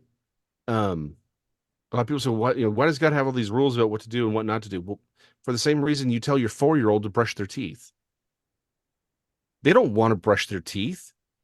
They want to eat chocolate cake and stay up late. But that's not good for them. It'll destroy them. It'll kill them in the long run. We've seen what that looks like. We know what child neglect looks like. And neglect isn't just deliberately harming them. It's not doing what's best for them. God knows what's best for us because he made us and he has a higher view on it. We're no different from that 4-year-old that just wants to eat chocolate cake and never brush her teeth. When I take my dog to go get its shots, it's looking at me like, what is going on? Why am I at this terrible place with all these terrible people in the white lab coats, which are clearly white, like lab coat just means terrible person. And as far as this episode is concerned, I like doctors, I like scientists, but whatever. But my dog doesn't understand that I'm saving her life, that I'm keeping her safe. She doesn't understand it because she can't. She's a dog. In the same way, we don't often understand why these rules or why God is telling us these things are good, these things are bad. Live this way, don't live this way. And it's like, but this way is more fun. Yeah, but it's bad. It is destructive. And some of the destructive aspect is you open yourself up to these things that want you to do terrible things, that want you to hurt your family members, that want you to hurt you. You know, one reason why I do not believe in God, or let's say in the biblical God, I do believe there is Mhm. something around us, something or somebody must have created all of this. I'm sure about that. One reason why I don't believe in a God is because I don't understand what it is. I don't understand, and I Mhm. can't be sure if whatever it is not messing with me. And we talked about it. Something is Mhm. messing with us. Clearly, Oh something yeah. is messing with us. And I don't know what God is. We use the term God, but everybody has its own interpretation, of course. Mhm. I I, I can trust it. I can trust this, whatever it is. I don't know what it wants from me. I don't know if it's messing with me. I don't know if I'm Mhm. doing everything right. I don't know if I'm doing wrong. I don't know why it's throwing all this shit at me, like these phenomena I don't understand. What does it Mhm. what does these phenomena want to tell us? And these phenomena, they get adapted to us too. We've talked about it before. Yeah. Wanted to Mhm. add that in the 80s and 90s, those phenomena were, let's stick to the UFOs for a second. Those Yeah. UFOs, those contacts, they were more esoteric in the 80s and 90s. So it Yeah. was about the message, and Mhm. it was Nordics, and there was humanoids with, yeah, long blonde hair and blue Mhm. eyes, and they Yep. talked about beautiful messages for mankind. and Mhm. and not entirely, of course. We had Bob Lazar Yeah. and stuff, and but we had Billy Meier and guys like I him. was literally just thinking about Billy Meier. Yeah. Yeah, let's talk about him for a second in a Mhm. minute. But then it became more technical. We've then it was Mhm. about the UFOs. It was about the phenomena itself. It was about propulsion systems. It was about the Mhm. phenomena itself. We didn't care about the the beings too much anymore. We Yeah. it was sometimes it was robots then, and it was, I don't know, it was Mhm. these emotionless gray aliens, and with no expression on their face, and Yeah. shoving probes in our butts and in our throats and in our noses and stuff like that. So it was not about the Yeah. esoteric message anymore. It was about, it was, we didn't know it was about, really. It was, they were there and they Mhm. met us, and they shoved things in our noses, and stuff like that. But Mhm. it was more about the UFOs itself, and it yeah, it adapted to us, to our way of living, to how we Yeah. were thinking, how we were acting. Mhm. And that's strange, and this is what makes it very Mhm. strange to me. So let's talk about Billy Meier for 2 seconds. Yeah. Because if we get into Bob Lazar, that's a whole different kettle of fish. I'll say this just to be spicy. I think he's a government agent, but that's a What? whole What? that's What? that's What? a What? whole What? that's a whole episode into itself. I would actually, you know what? If you can get a hold of Norio Hayakawa, um, I'll send you a thing for him. He'd Yeah. be the best person to talk to on that. I will just say, Norio Hayakawa. There is a so I opened the door. I should probably close it at least this much. He has there's a 30-minute documentary on just him, right? He's one of the he calls it's called the conspiratologist, right?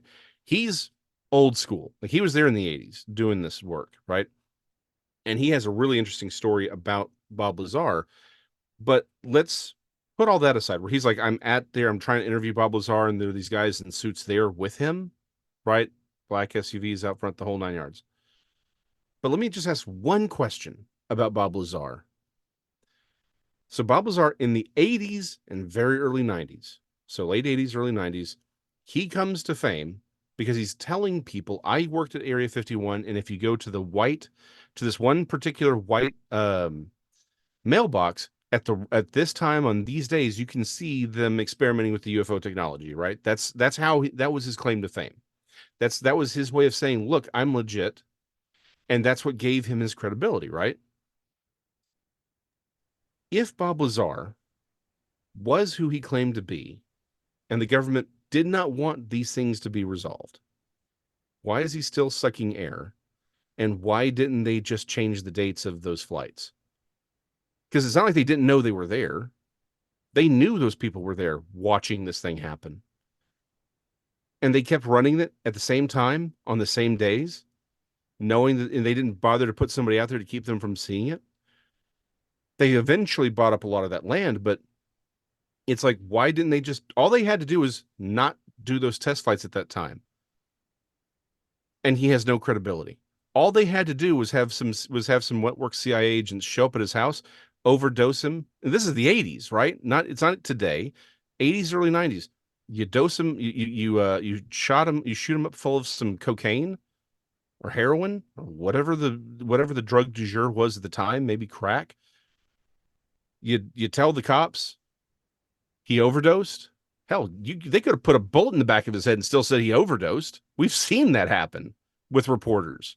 Where they, and Vince Foster shot twice. He killed himself by shooting himself twice in the back of the head. Like, this is not, and it's all ruled suicide.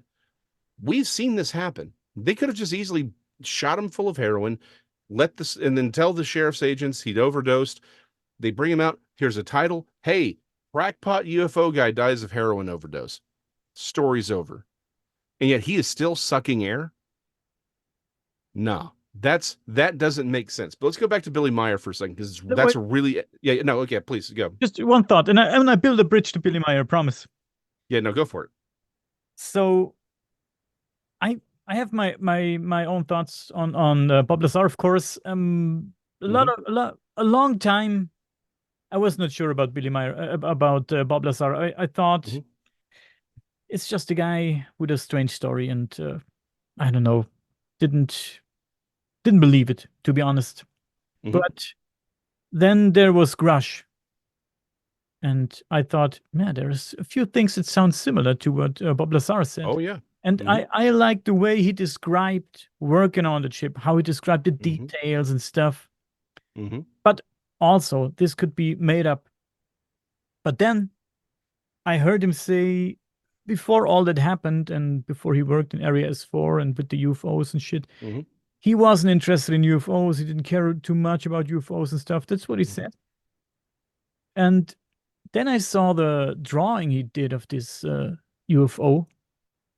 And then I thought about Billy Meier's UFOs, because it looked very similar to one of the Billy Meier UFOs.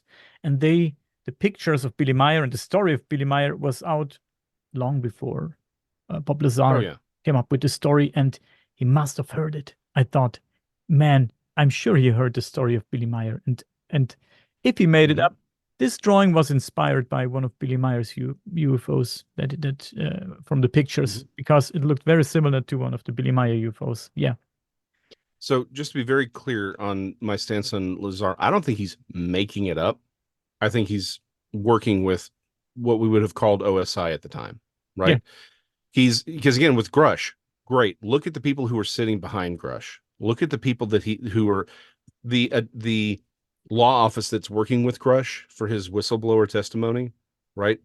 This is the deep state.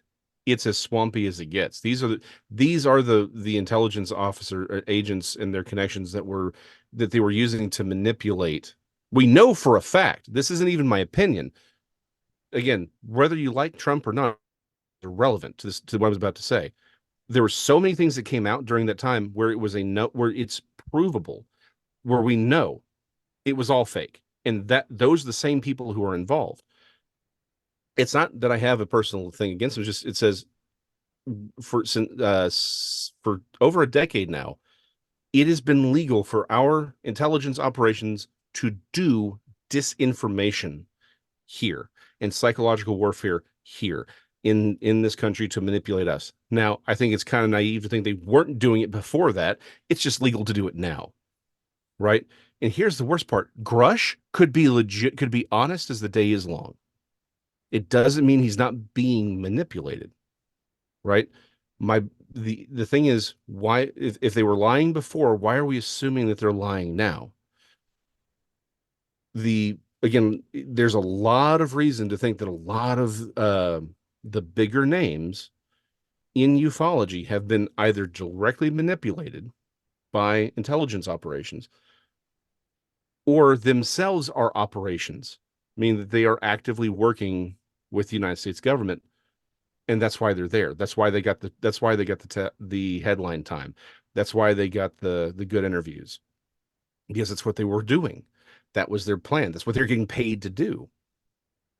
And I mean, there's a lot of names you get into it. You don't have to dig very hard before you realize there's a lot of names that keep popping up, and you're like, that's very uncomfortable. But let's go back to Billy Meier, because you're right. A lot of stuff touches back to Billy Meier. Let me ask one question about Billy Meier. And again, let's work from the assumption that he's being honest, meaning he is interacting with these entities, right? It doesn't mean those entities are being honest with him. But the number one red flag with these Nordics was the names that kept popping up. One of the entities he spoke with, his name, named themselves Samyaza. That is literally the name of the lead watcher from Enoch. And I think it would be very easy to say, oh, he just pulled a lot of the stuff from the Book of Enoch. Well, okay, that's one theory, but it feels like a really bad idea if you're trying to perpetrate a hoax, right? Why pull a name from an obvious religious text? Except I don't think it was pulled from there by him. I don't think he knew anything about the Book of Enoch because it wasn't that popular at the time. It really has been sort of low key for decades. It's more of an academic thing until very, very recently. But I do think the entity has to tell him what its name is. Again, a lot of these things, they tell us lies encased in truths. They have to tell you what their names are. Wait, so you're telling me he was in fact in contact with an entity? Maybe, of course, we don't know it. Yeah, we don't know. He got the message somehow, or yeah. So yeah. Yeah, again, working from the assumption that he's not making it up, that he's being honest, right? Okay. Yeah, I think he was clearly interacting with something. But I think this thing had to tell him his name. And that's why it couldn't lie about the fact that his name was Semyaza. And that is absolutely the name that is given to the lead watcher that rebels in the Book of Enoch. That's one of the watchers that comes to Earth, exchanges technology for access to human women to create these hybrid Nephilim. And what is the whole point of Billy Meier's? What are the actions of Meier's, alien brethren? And of course, that whole thing is they're coming here to create hybrids because they need hybrids. Would you say the Billy Meier thing is a cult? I would suggest that what he interacted with was a cult. I don't know that he knew what he was interacting with. Do you think that what he's doing can be absolutely a cult? Yeah, same thing. And I'll throw Stephen Greer in that as well. I mean, what's the difference? The whole CE5, CE6 stuff. You're channeling information. You're going out into the desert and firing lasers in the sky while in a circle. What's the difference between that and going out into a field 1,000 years ago, lighting a bonfire and dancing around it? It's the same thing. It's just dressed up for the modern era. Do you think it's a negative kind of cult? Yes. He's robbing nobody from his, so he's not taken. You're not going to Billy Meier's residence, and you don't have to give all your belongings and all your money. So it's not. You know what I mean? Cults, yeah, no. So here's the thing. The problem is we define things often by what they look like rather than what the higher purpose is, and that's kind of the problem, right? Is he running a traditional cult like we had the Branch Davidians down here in Texas, 20 years ago or 30 years ago? I was here with I grown up here and lived here my whole life. I was there when that happened. I was here when that was going on. That would be a more traditional idea of a cult, right? You have a cult leader, people come that, he's manipulating them, he's getting sex and money out of them, property, that kind of thing. That's a overarching, that's what we view a cult as. The problem is that's not the only way cults exist. And the thing is, you can be sincere. You can be a seemingly good guy. You don't have to be manipulating or taking things away from people to have created a cult. Going back to the whole point about with C.S. Lewis in his commentary in the Screwtape Letters, where he's like, there's an argument. It's like, do you want your person to be educated or uneducated? His whole point is it doesn't matter one way or the other. The goal in my opinion, the goal of the demonic is not to make you as evil as possible. They don't care if you're out there strangling puppies and kicking kittens, right? Their only real job, the only thing they want is to keep you from God. And if they can put anything in that place, if they can put anything else there, then they've won. That's all they got to do. Now, some people, they're like, yeah, let's make you as evil as possible because they can. Some people are just not going to want to do that. But if they can put something else there, some other thing, then that's what they'll do. I would suggest a lot of people, a lot of demons have had a lot of good work in a lot of major churches here in the U.S. I would say a lot of these mega churches are absolutely cultish because they're keeping people from God, because they're putting something else there, right? It doesn't matter what it is, greed, lust, whatever. It just, as long as you're not actually with God, that's the only goal. The problem is, it doesn't matter if you go to hell and you've been rescuing kittens and giving, like, that's one way. The other way is you're drowning the kittens. It doesn't matter because you're still on the wrong path. That's it. That's all they got to do. Again, it goes back to the garden. The garden, if you're not constantly tending it, will kill those flowers. It doesn't matter if it's the insects or the rodents or the weeds. They'll find a way. That's all they got to do. And one of the things I have seen, and this is pretty universal, right? Whether it's people who are really into the they're like, yeah, no, I'm really communing with my UFO brothers and they care for me.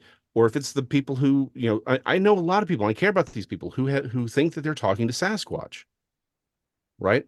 You watch their lives unravel around them. A lot of times you watch, and it's not that they're out doing evil things, but their lives, they're just not connecting with they're shrinking away from other people, their family members. They're not really getting, like, you can just tell, like, their lives are just off kilter and things are being destroyed around them slowly. Not that they're doing anything actively evil, not that they're hurting people, but things are happening around them that it just seems like they have an awful lot of bad luck a little too often, right? Sometimes these things happen over years or decades. Just like there's always that one guy who's like, I've done cocaine for years and everything's fine. Well, okay, fine. Maybe you make it through your 20s and 30s, you're one of the few people who can, quote unquote, responsibly handle it, but they get to the 60s and their body's destroyed. And they end up spending all the wealth and everything they accumulate trying to put their bodies back together. That still destroyed you, right? It just may take longer.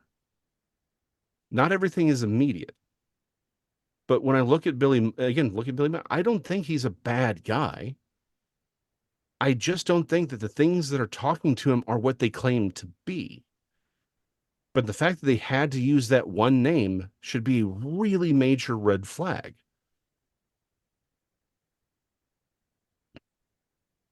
It's not the only red flag for me. No, it's not. I've talked to Michael Horn a few times in this podcast. I'm sure you're familiar with Michael Horn. Mhm. Hmm. Also not a bad guy. I really do like him. I had interesting talks with him. I Hmm. do not agree with most of the things he says, but Hmm. it's very interesting talking to him. He's an interesting person. Hmm. I like him. Um, and I made it clear that I'm not into the Billy Meier stuff, and Yeah. I'm and I will not be to it in the future. But Yep. yeah, doesn't say that doesn't mean that I don't accept him and what he's doing and what he stands for and what Billy Meier stands for. As long as nobody gets hurt, I'm absolutely cool with it. But yeah, we've got the Billy Meier UFO pictures, which are Mhm. somewhat hilarious to me. We know the infamous wedding cake UFO, which Yeah. is damn man, bro. You know, it's maybe those pictures was created to draw people in to Hmm. start with something because it's not about the UFOs. It's what this is what Michael says. This is what Billy Meyer says. Yeah. It's not about UFOs. It's about the spiritual message. It's about the message, and I get Yeah. that. It's not a bad message, to be honest. It's Hmm. about saving the planet and doing good and stuff, this and that. But then he talked about in his books. He talks about time travels and stuff. And there was these Hmm. photos of the dinosaurs, Yeah.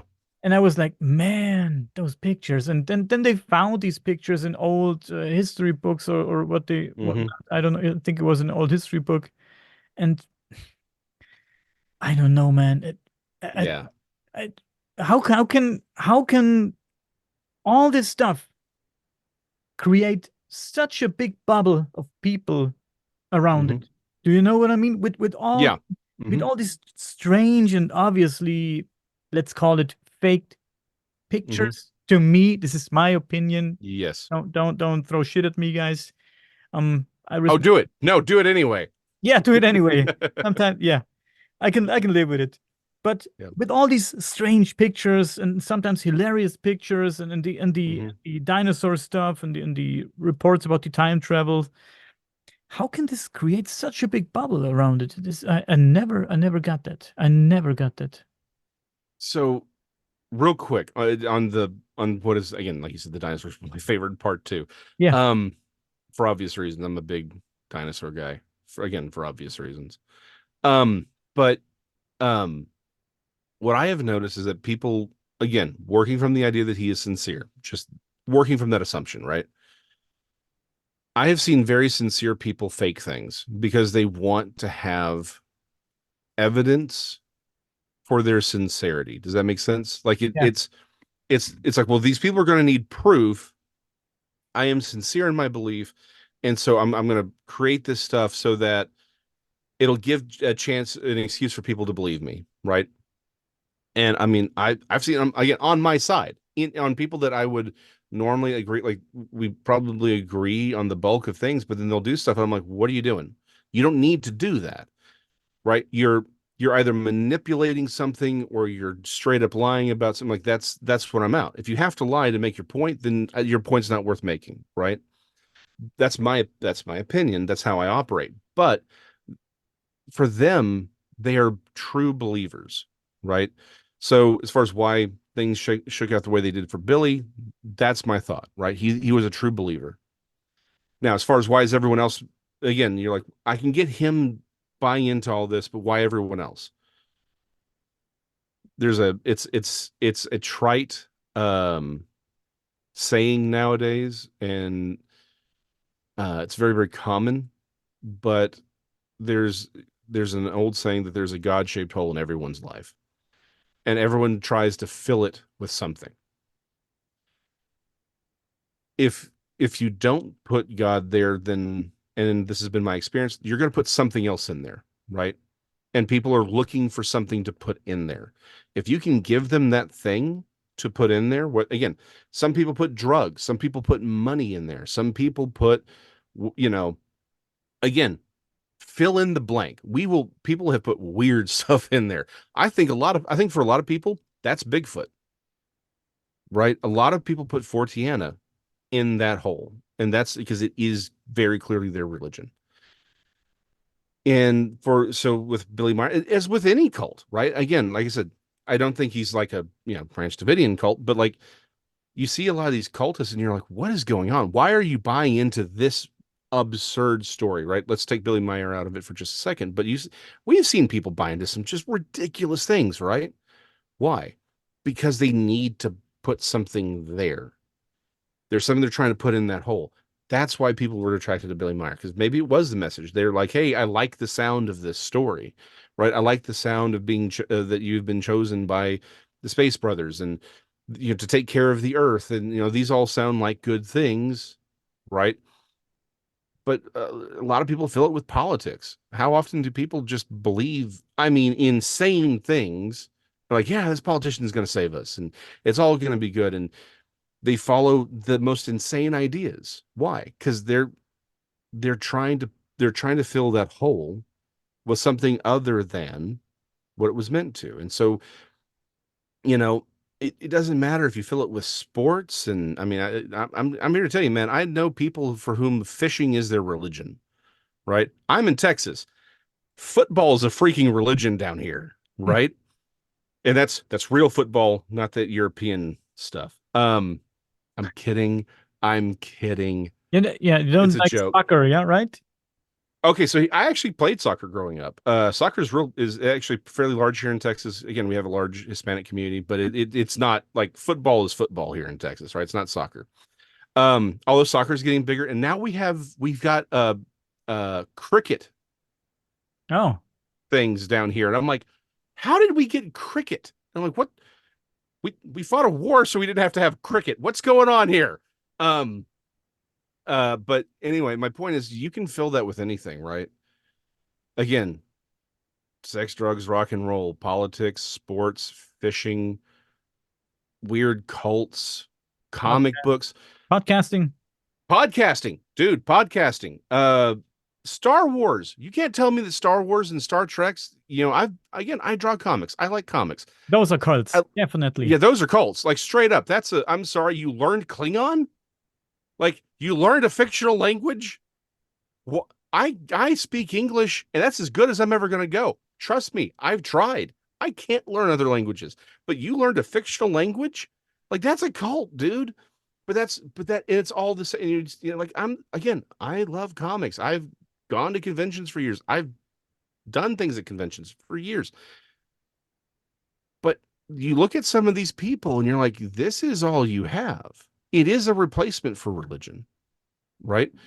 That's so again, going back to your question, Billy Meier, did he start a cult? Yeah, a lot of this stuff is, right? It's not the Branch Davidian Jim Jones drink the Kool-Aid cult. It's just a cult in the sense that it's a replacement for religion, for a traditional religion. That's all it is, right? It is a way to fill that God-shaped hole in a way that just keeps that for whatever reason, that's what appeals to them, right? It's again no different. The people who are following Billy Meier, no different from the people who are following, again, Star Wars and Star Trek and football and all of that. Same thing. You mentioned Jim Jones and the cult Mm-hmm. and the fucked up stuff, man, but I never understood how. I mean, I know that this happens Yeah. around the world all the time. I know that, All the time. and I'm not stupid. I know that, but Yeah. for me, that would never be an option. Follow somebody, and when he tells me to drink that shit and kill myself because there's a spaceship Mm-hmm. beaming me up, I would stay there, stand there, and say, what the fuck? Yeah. I should. Yeah. We had the Heaven's Gate. We had the Heaven's Gate cult. You What, want me 20 to years what? ago? Yeah, Yeah. It's insane. So here's the thing, man. And I again, I mean this very sincerely because I've wondered the same thing, right? Constantly. It's because again, trying to do the gardening thing, right? Mentally, spiritually, it's like you always, it's like how, but you got to ask yourself that question, like how do you get to that point where you're like, yeah, I I need to kill myself so I can catch a ride on the Hale-Bopp comet, right? Like yeah. how do you get to that point? How empty do you have to be? You're only a shell. Mhm. Yeah, and you can be filled with Mhm. so much bullshit, And Hmm. to this point, I never understood it. What does it tell you about the people that did it for him? Oh yeah, no, it does. But this honestly, but also it's like, how do you get to that point in your life where you're leading people like that? Yeah. You got into this to help. This is why I go back to the idea of sudden acute possession and just the fact there are demons out there who are trying to get you to do things that aren't in your best interest. Because to a point, yeah, we don't need a lot of help doing bad things to each other, right? We're going to do that naturally. But it does seem like every once in a while someone shows up and does something, and a lot of people follow along, and you're like, what is happening here? How did you get to that point? Because there is something else out there Do you think he was that convinced? is. Oh yeah, I'm convinced that there's something else. Again, that's what the demons are doing. Sometimes they step in and they're like, you get to that point where you're just weak enough. You're just weak enough. That's that. Again, lions don't go for the strong prey; they go for the weak prey, right? So many things happen by inches. Going back to football, one other religion. Football's a game of inches in a lot of ways, right? And so much of it can make for boring gameplay sometimes, but if you're a team who knows how to just move the ball those 10 yards, right? It may not be exciting as a good long Hail Mary play, but it will get you that goal if you just move the ball down the field a little bit at a time. Oftentimes, these things aren't everything's fine, and then you're drinking Kool-Aid wearing sneakers, right? And of course, I said sneakers and not tennis shoes because sneakers are not the word I use. It's only because that's like for me, if you're wearing sneakers, something is wrong. Tennis shoes is what we wear in Texas. Um, but it's like it's because something's gone wrong, but it hasn't gone wrong like that. It's gone wrong a little bit at a time. People keep asking me, it's like, how has everything gotten so nuts? I'm like, because it got nuts 40 years ago. It's just gotten a little bit further down the road. Just a little. They just kept moving the ball a little bit and a little bit and a little bit. Um, in art, the term avant-garde popped up, and just it's the avant-garde. It's the front edge, right? You're pushing the envelope. Well, here's the problem. At a certain point, an envelope, if you keep pushing it, it's going to hit that tipping point where there's more mass off the table than on the table. It could take you a year to push that envelope, but once you get it to that one point, it falls off the table immediately. Demons are patient. They don't care what you're into. They just don't want you to be into certain things. And it doesn't matter what it is. They don't care if you kill yourself. They'd love it if you did, but they don't care. They don't care if you kill yourself slowly over, with responsible cocaine use. I only use that because I've known people. Or if it's just that you're just not paying attention to your kids, right? They don't care. They just want to move the ball down that field. Whether it takes them 5 years, 20 years, or 60 years, they don't care. The reason people, if you're struggling to, if you want to believe something, you need something to believe in, people will believe in some crazy things. But the reason they never wake up is because at some point they didn't weed that garden, right? I believe stupid things. I've thought crazy thoughts, but I kept weeding the garden. People talk about touching grass. Yeah, I love the idea of touching grass. But for me, that's a broader idea of what can you prove objectively?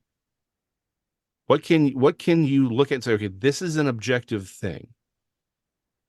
Where I think a lot of us go wrong in this field is we allow what if we allow our speculation to replace objective reality. Like I can come up with a lot of theories for a lot of things. And the reason though I haven't is because I realized I don't have any real evidence for it. Right? Again, I'm over here saying I'd like to say it's all supernatural. I'm 30 seconds away from that. It would be really easy to say, look, all this Forteana stuff, it's all supernatural and walk away. But I can't. Why? Because I have evidence that doesn't necessarily match up with that hypothesis. So I would be irresponsible in saying that. My garden would not be weeded if I just threw all that away.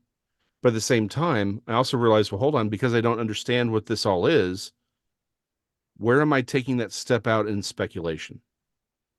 It's not an objective reality, right? Like I said, science can be reliable to a point. What does the data actually say? But then I realized, hold on, any conclusions I draw from that, what are the presuppositions? I admit my bias on the table, right? That's why I put the word biblical in there. I'm telling you what my bias is. Now, I think I've got an argument for why that bias exists, and I can make the argument for it, but it's a bias. In the same way, like I said, this is an art. All of this is all not between science and religion. It's between religion and religion. A lot of these things are just biases. Some people just want there to be little green men that are telling them the world is one way or the other, right? Some people want there to be a Sasquatch that says you're special and I want to talk to you and you alone, and I will never give you a picture of me, right? Because they want it to be real. They want to be special. In the same way that you meet these women when you're growing up and they're falling for these really bad guys, and you're like, how can you not see this dude's a loser? And they're like, no, no, no, he says I'm special. Right? It is the same thing. And again, same thing with guys. You're like, guys, like this woman's nuts. What are you doing? Right? It's like, no, no, no. She says I'm special. And of course she's banging 12 other guys on the side. And you try and you show them, and they're like, no, no, that's not real. She loves me. Yeah. Right? It's the same thing. If they can, as long as you find a way to say that you're special, but there's no, then you'll fall into that hole. Because if we're not weeding that garden, if we're not saying what is objective here, right? Objective is this guy being good to me or not? Is this woman being good to me or not? No. Okay, then I need to get out, right? It's not, hey, is this person telling me the truth or not? It doesn't, if you don't ask those questions, is this evidence real or not? Right? If you're not asking those questions, then you're going to go off in whatever direction makes you feel good. And the problem is, if it feels good all the time, then it's probably not right. Because I'll tell you, you know what? There's a lot of things that in my walk with God that I'm like, man, that doesn't feel good. It feels uncomfortable because it asks me to give up something that I like. But it's like, well, yeah, in the same way that I would tell my 4-year-old, they're all much, much older now. But it's like, yeah, you got to brush your teeth. You can't eat chocolate cake all the time. It's like, yeah, it doesn't feel good. I've been trying to lose weight. It doesn't feel good going to the gym. I don't understand those people who are like, yeah, I went for a 10-mile run and I feel awesome. I'm like, you shut your mouth. Like, no, going to the gym does not feel good at all. Eating right doesn't feel good. Right. But is it good for me? Yeah, it's objectively good for me. Right. Like, I don't understand those people who are like, yeah, I just did 10 miles and 5,000 reps and did sit-ups for 12 and a half hours. And I'm like, and they're like, I feel wonderful. I've got that. I'm like, well, I've never had a runner's high. At least not since I've been like a teenager. Like, what the heck? I'm like, I'd love to feel good running these things. Most of the time I'm just like, why am I still alive? You know? But again, objectively, I know that that's what's good for me. Right? We need to be able to touch that again, that's why I care about the reality of scripture and the reality, both the archaeologically and what we can observe around us. Those things matter because if it's real, then it's not just, okay, cool, it's real. Then it means I need to live this way. It means that I need to be right with the being that says, hey, I love you. I want to spend eternity with you. Don't screw this up. Don't hurt other people. Don't take advantage of them. Care about them physically and emotionally, even if they don't like it. A friend of mine said something, and it's changed how I mean, well, I was already there, but it's sort of really cemented. He says, I'm not here to be my friend's or my kid's friend. So if they grow up to be successful, happy human beings and they hate me, then I've still done my job right. Because sometimes being the good guy means you have to be the bad guy. Yeah. Fair enough. I have 2 or 3 more things that I want to talk about before we quit here. Go for it. Although we're already 2 hours in, man. Yeah. I hope you don't mind. Oh, I don't mind. I'm good. What is your interpretation of God? Since we talk a lot about God, Mhm. what is interpretation of God? What is God for you, and what do you think? Because people love to Oh yeah. talk about it. Where is God located? Where is God? Some people say he's all around us, he's everywhere in us, and this and that. Some say maybe God is in the water, in the blood cells. Maybe God is Mhm. dead already. That's what Yeah. philosophers said once. Um, what is God for you, and where do you think is God? Actually, I think that's the same question. Um, so let me step beyond the normal scriptural truths that have become sort of platitudes in a way. Um, the way I read the Bible, I think it's very clear that the being that we call God is a triune entity that exists outside of our reality. Our reality is entirely dependent on him. He is an infinite and omniscient being. He is distinct from his creation, but is intimately intertwined with it in observation and concern. I once I realized why he calls him, like, he uses certain words to describe himself and time, that all he's trying to say is, I am not you. I am significantly different from you. Once I stopped trying to understand exactly what he is in a way that I can understand it, because I realized that's me just trying to make him small enough to fit in a box. So I'm not going to say, because any word I use is at best my understanding of our reality when we've already admitted we don't even know what the hell we are and what this place is, right? Like I barely understand. We barely understand what this pen is. You mean to tell me I can somehow wrap my brain around, and I'm a pre-existent, omniscient, all-powerful being that spoke the universe into creation, which means there was nothing. Like, he has to create this space for us to even exist in. I would suggest if he's literally what he claims to be, then when people have these visions of heaven, are they seeing God? I think they're seeing essentially as much of him that can exist in that reality without destroying it, right? In many ways, I like the simulation theory in so much as it's a really great metaphor for what the reality is, right? Like, super again, I've used Super Mario a couple times, the old 8-bit game, 2D side scroller, right?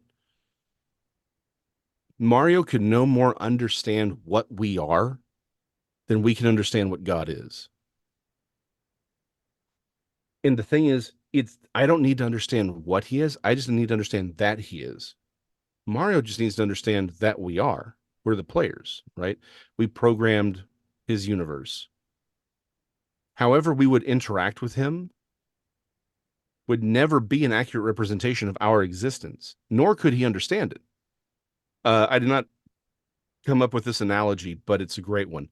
I think it was the Imaginary Axis who came up with this one. I really, really love it. He said, imagine if you were to talk to Mario and say, why don't you just go around the pipes?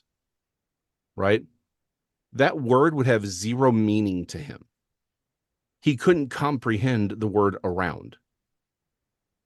In the same way that if a being from a higher dimensional plane were to come to us and say, why don't you just move septward? Sept means seven. That word would have no meaning to us. We couldn't even comprehend what that would even mean. You have so many people who have these near death experiences or visions of heaven, and they talk about seeing things three-dimensionally, where it's like, I'm seeing inside an object at the same time I'm seeing out of it, because I can't describe it. When they talk about heaven, they say, I'm seeing a realm that's more real than this place is. It's outside of our comprehension. Oftentimes our attempt to understand what God is again that attempt to take control over things, right? Because we think that if we understand it, then we own it and we know it. It's like, here's the problem. That's another illusion of control. I can't understand what he is. I just understand that he is. And that's as best as I'm ever going to do. Yeah, I can never move beyond that because I'm too small. I can't even really understand what's going on with this. By the way, it's my favorite pen in the whole world. It writes like crap, but it's got a level on it and a ruler and like a thing on it. I love this pen. but I can no more truly, but I can't even truly understand this. If I can't even really truly grasp how this works on a quantum level, how could I ever begin to dream about really understanding a being that powerful and that so far outside of my realm of existence? Mario can't understand us. We can't understand him, but we can't understand what he wants, and we can understand that he is, and that's sufficient. Now, again, where is he? In a way, again, if he's omniscient, he is everywhere. He's not in a pen or in a water or in a thing, but he is there. And here's where it gets worse. I'll take it one step further. He is so alien to us. I think time doesn't exist for him. I think it's very clear that it doesn't. If we were to, again, one of those Schrodinger cat, thought experiments, right? If you had Adam, let's say we had a camera set up, and Adam, the first human, sitting down with God, and they're drinking coffee, right? And they're talking. And then you got, say, Julius Caesar having coffee with God, and they're all on, and then we're talking to him right now. And we can see on the cameras, and at one point, God reaches down, takes a cup of coffee, and takes a sip, right? And he does the same thing in our interview. I would submit that isn't God taking 3 different sips of 3 different sets of coffee. I don't even think he's taking 3 sips from the same cup of coffee. He's taking the same sip from the same cup of coffee in all 3 times. Time does not exist for him. It exists for us and probably even the supernatural beings that we interact with. He is so far outside of our realm of comprehension that nothing we could ever do could ever fully explain what he is. Which is why I have a lot of problems with a lot of theologies that are trying to, it's like, no, we've got God nailed down. We know what he did, we know what he is, and this is how he operates, and it's like, no, that's a God that fits in your box. That's not the God of the Bible. God of the Bible doesn't give a damn about your box because he's too big to fit in it. We live in crazy times to call God he, you know? Well, except that's what he calls himself. I know. Yeah, I know, but okay. So actually, I'll go on that for just 2 quick seconds. Maybe it's gender. You don't know. Well, the thing is, he is not male; it's masculine. I think this is one of those things where, because again, God says, "I'm not a man that he's not human." He goes out of his way to say that I'm not human. But there's a reason why we are called, the church is called the bride of Christ. Mm-hmm. These are all metaphors. Because again, going back to the idea, why do these things keep changing their shape depending on us? It may, because in order for us to understand what we're dealing with, there has to be some sort of a context. It's masculine. God is masculine because he's the mover. He is the prime mover. He is the initiator of all of reality. It's that concept. It isn't a sexual gender the way we think of it. It is masculine. Yeah. And again, I would suggest that the creation was designed like, hey, this is how it was set up so that we could understand, again, enough about him. In the same way that we would have to try and interact with Mario in a way that he could understand, it's how we can understand him. I'm not the first one coming up with this idea, but can you imagine our universe being one grape hanging on the grapevine with a lot of other grapes? You know what I'm talking about? Multiverses maybe. And can you imagine that God created one after the other? Let's say we're the first universe. Ours is the first universe he created. Let's imagine that. And then he left us behind and he went on to create the other grapes on the vine and doesn't care about us anymore. And we don't understand how all this was created and how all this was made, because it's all so beautiful and fantastic. And we look in the sky at night and we are blown away by what we see. I do. I am when I look in the sky, and we don't understand it. Therefore, there must be something out there watching over us, and we have to bow down. Uh, I don't know, man. I can't imagine him being like that. He created this one grape, and then he disappeared, created all the other ones, and maybe he's still creating grapes somewhere. I don't know. He's busy, Mhm. and he's not taking care of us, and he does not care about us. Maybe it is like that. Maybe he created this place with all his wonders and all its fantastic things and all its phenomena. Mhm. So it's working like a video game, and it's, I don't know, playing like a, yeah, like a never-ending video game, and there's no need for him to be there and observe us and take care of Mhm. us because, Yeah. yeah, you know what I mean? Yeah. Well, again, it's deism, right? It's that God created the cosmic clockmaker. He created the universe and then just stepped away from it. Yeah. Right. That's the basic idea behind deism. Mhm. Like you said, it's a very old idea. It's definitely not a new one. Yeah. Um, Regardless of whether or not there are multiverses or whatever. Oh, we can come back to that concept later. But the reason I can't go along with that one is, again, from a reality standpoint. He's been way too active in reality. He's intervened far too often for it to be that he's stepped away. And today's, right now, we're recording on Easter Sunday, right? That's the prima facie evidence that he did not step away. Is Easter, is the resurrection of Christ, is what happened there, is what happened to the 12, are the miracles that occurred there. But I've seen in my own life times where it's like, and again, we can go throughout history and find all these times where weird things happen. You're like, this is not normal. This was not a normal orchestrated thing. Something supernatural has occurred to make this happen. So history works out the way it has. But in my own personal life and the lives of people I know, where there are events that occur, and you're like, that's not a disinterested being. That's coincidence only takes things so far. I don't entirely disbelieve in coincidence, but at the same time, I'm also like, okay, that does, chalking that up to coincidence, begs credulity. It's very, very clear that there is an active hand in human history. People are saved. I've had one very specific story. These were two friends of mine. They were driving to school. This was like 20 plus years ago. They got into a wreck, and what happened was they were an 18 wheeler. They were stuck in traffic, right? They weren't going anywhere, but an 18 wheeler jumped the median and crushed their car. There was a block of concrete that went through, like they're both sitting in the front seat.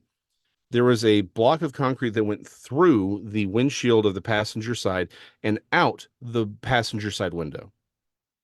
Block of concrete like this big. We know because again, there was a little hole in the front windshield because they got the plating on them. She was unharmed. And the girl in the driver's seat, again, the thing came down, basically crushed the car. The door wouldn't open. When the police got there, she was outside of the car. She doesn't remember getting out of the car. And they checked. There had been oil from this 18-wheeler all poured all over the where she was. There was no she was not she had no oil on her, and there was no oil on like her where her hand, like she'd crawled out the window or something. You would have seen it not just all over her, but you've seen her handprints all over. She was clean. There were no handprints anywhere. No one can explain how she got out of the car. We don't know how my other friend even survived because that concrete slab should have taken her head out. She didn't even she had like a few scrapes, but nothing like that. No explanation as to how she survived. No, they don't really remember the event. They just remember that it happened, and then all they know is it's over. They're both alive, completely unharmed. I was there. I mean, I wasn't there at the thing. I knew these people. I saw the car. I saw what happened. That's a reality. That's touching grass. Yeah. But let me jump in here real quick. Mhm. It all, of course, it sounds very dramatic, and I'm very glad that your friends Mhm. got out okay, of course. But One day I slipped on my stairs here, Hmm. but I stopped at the next step and nothing happened, and I kept on walking. One could say, "Man, thanks God you didn't trip down all the way down the stairs Hmm. because you could have, yeah, broke your neck Yeah. and died." So it's not that dramatic, but in some way, not to belittle the story, of course, but in some way Hmm. it's the same. I could have fell down the stairs and died, Yeah. and or I slip on the ice outside in the winter time, and I land on my butt and I laugh because nothing happened, and it's Hmm. more funny than dangerous. But I could Yeah. have fell different and break my neck and or split my head open. But you know what I mean? Somehow it's the same. Of course, the one sounds more dramatic than the other, but Yeah. uh, the outcome is the same. Well, So and actually, you've just proven my point, because you're right. It is the same outcome. Now, again, the story I told, the reason I told it is because it is very clear whatever occurred there was also supernatural. Their survival is clearly a supernatural event. Your question is, how do we know that God just didn't walk away? And again, I'm here to tell you that's the entire point of the Bible is he never did. He's been here. He's been working with us. He wants us to take responsibility for ourselves and the world around us. Christ being the ultimate example of his love for us. But that's my entire point. You're right. It's very easy to look at big dramatic events throughout human history or even the lives of ourselves and our friends where these big things happen. It's like, it's clear something supernatural occurred to prevent that evil thing from happening. But I'm here to tell you it's the small things. You're right. It is. I fell down. I was, I had my youngest son. I was literally carrying him. We were, and I think we were going down a couple, just a, not even a flight of stairs, right? Just one of those at a mall things. I slipped, fell forward. My wife said, "You just turned in midair." And again, I was a lot lighter back then. I had a misspent youth in mixed martial arts. That's all I ever chalked it up to. But I was fine. The child was fine. We were fine, right? There's a thousand things. If we really were looking, it's like, yeah, you slipped on the ice and you didn't crack your head open. You slipped, but you caught yourself. You don't know how many thousands of times your life could have taken a very, very different take because something didn't occur. yeah, It's very easy to look again at the big things, but my point is the big things just prove that the little things are there too. And you sometimes you get that feeling, you're like, man, I didn't crack my head open. And you're like, why didn't I? Again, not a big thing, but it's like that could have turned out very differently. We've all been driving and you didn't quite pay as close enough attention as you should have, and something went a little different, but you're like, whoa, wow, I'm safe. Right? Literally happened to me this last week. I was doing everything fine. Dude pulled out in front of me and I mean, missed me by inches. He just didn't even care that I was there. Dude missed me by inches.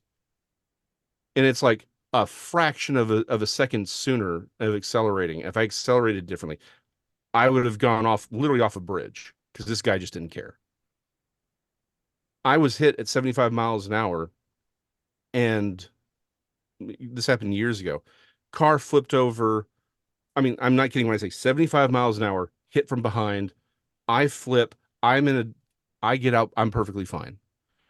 The thing is, had I not been there, this dude, when he lost control of his car, would have gone into an embankment if he hadn't hit me. Him hitting my car redirected his car, and so it went straight. That dude's dead if he doesn't hit my car. But I'm fine. He was fine. I think God's far. It isn't just that that he hasn't walked away. I think he's far more intimate in our reality than we realize. I think he's right there every second watching over us. That's what the angels are for. He does care. He cares more than we realize. But but we have responsibilities to ourselves, and and he's set up the universe to be a certain way. It's never going to be easy because we screwed it up, but he is there and he's giving us weight. There are times you read you learn, there are friends and people that maybe secondarily that you're like, man, how are these people surviving? They're off doing drugs and they're getting all these things, and you're like, these people should have been dead a decade ago, right? Because they're living like hell. And it's like, and then eventually at some point their lives do turn around. Sometimes they don't. And it's like you can almost tell when God's like, there are headlines I won't say because they're kind of dramatic, but it's like God's like, okay, and you're done, and something just happens, right? But you see these times where it's not just good people who are saved. Sometimes God is saving bad people because He's trying to give them time. He wants to give us all as much time as possible, and sometimes the good people go because He doesn't want them ruined by this world. Not only do I not think that He walked away, I think He's far more intimate with our reality than we realize. He cares about us far more than we recognize. Because if we actually, I think if we actually saw His hand in our lives, it would terrify us how dependent we are on Him. Do you think God has given us too much freedom when it comes to decisions? Do you think God would approve a death sentence? I think God has given us as much. I think so. This is a great moral question that that people have never fully answered, and I don't know that it's capable for us to answer. But the theory goes like this: if we have free will, it may in the evil that we do with that free will may still be preferable to a world without free will. Asking questions means, because God said He made us in His likeness. That doesn't mean we look like Him. It means we're supposed to be His representatives on earth. We are supposed to we are supposed to wrestle with these realities.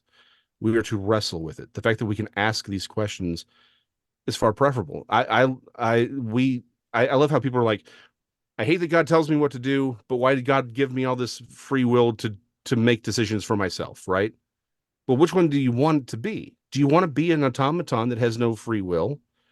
Or do you want to or you want to be a being with free will, but then has the moral obligation to make choices? The simple fact of the matter is, there is no reason to think that that having free will is a zero sum game. The problem is it's uncomfortable having free will. That's the real issue for us. Is it's uncomfortable because we have to make decisions. And sometimes those decisions are hard. Oftentimes it's because we put ourselves in those situations, right? It's like, well, life never actually gives you lemons because lemons are crossbred. They're man-made, right? Life never actually gives you lemons. We do because of our choices.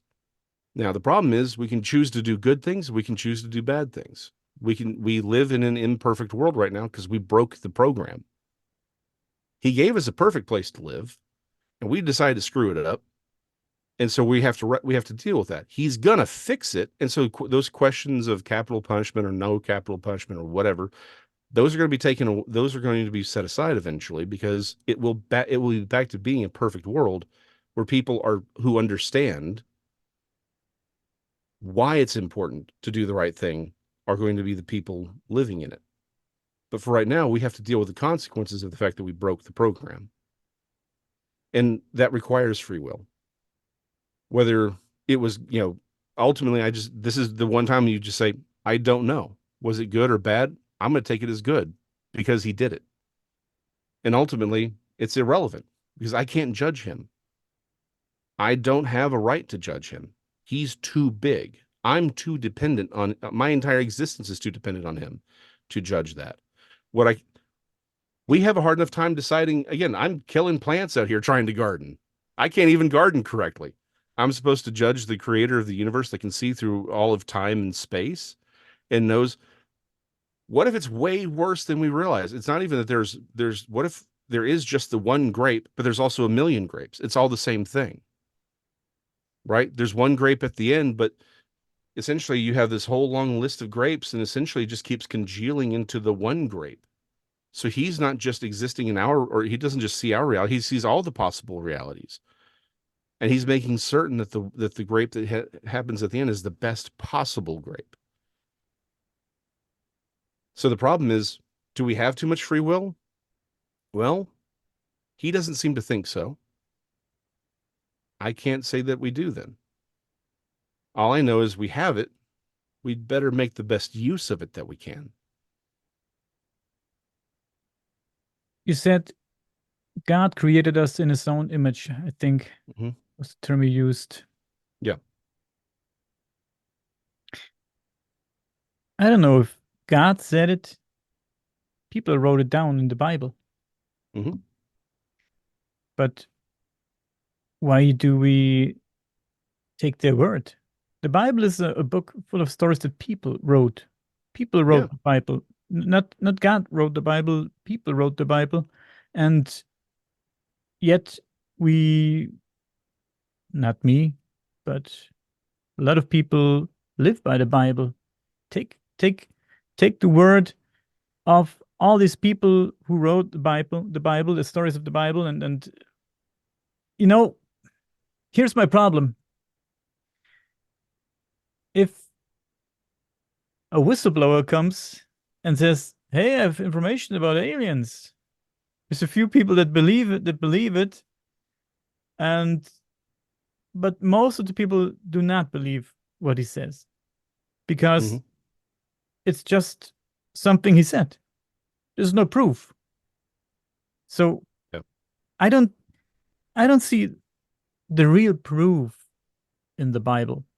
And I do to Yeah. I get add what you're that saying. to add that Mm-hmm. um I don't hate on the Bible. I don't hate on uh people who believe in God. I do believe in something too. And somehow I do pray too. I think I pray different. I'm not going down on my knees and fold my hands and pray, but of course I'm sending out thoughts and energy out there to the universe. I don't know Mm-hmm. where. And my wishes, of course, because I also have wishes and desires. I'm a human being and I wish other people good. So I'm praying somehow too. But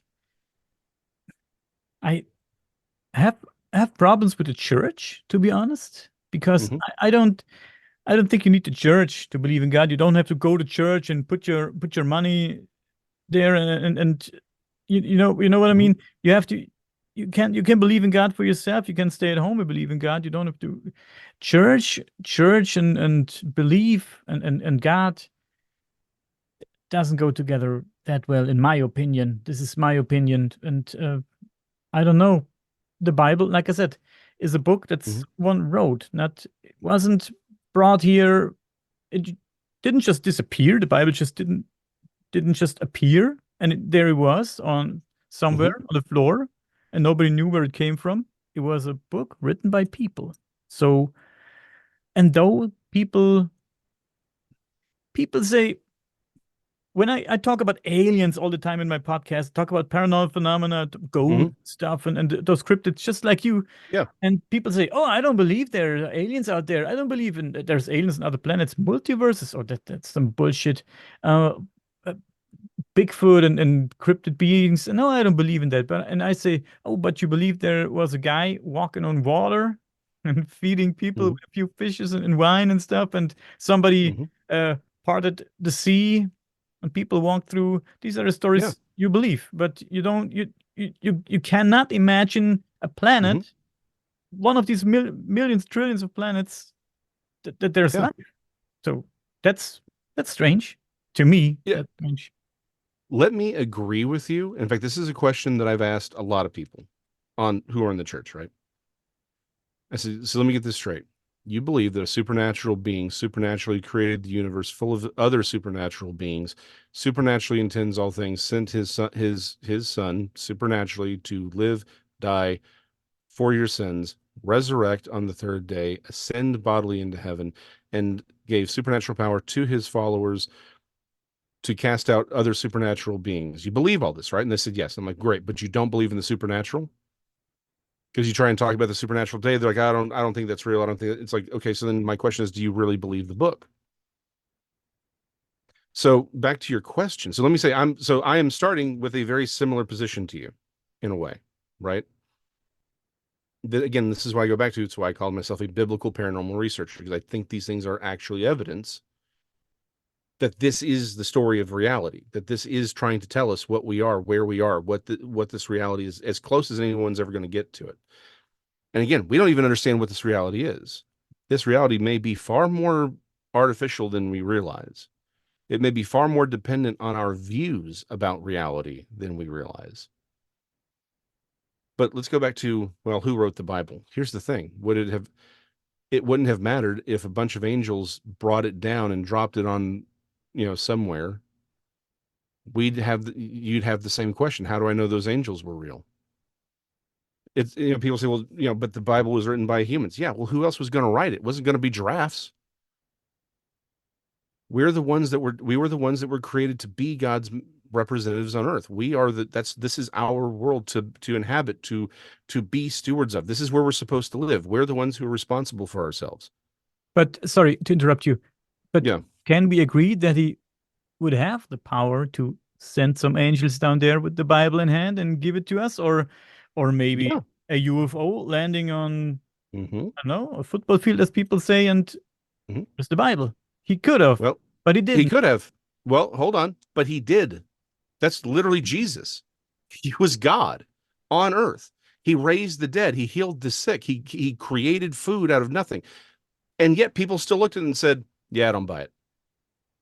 The problem isn't evidence. Again, going back to the idea of science versus religion, it's not science versus religion, it's religion versus religion.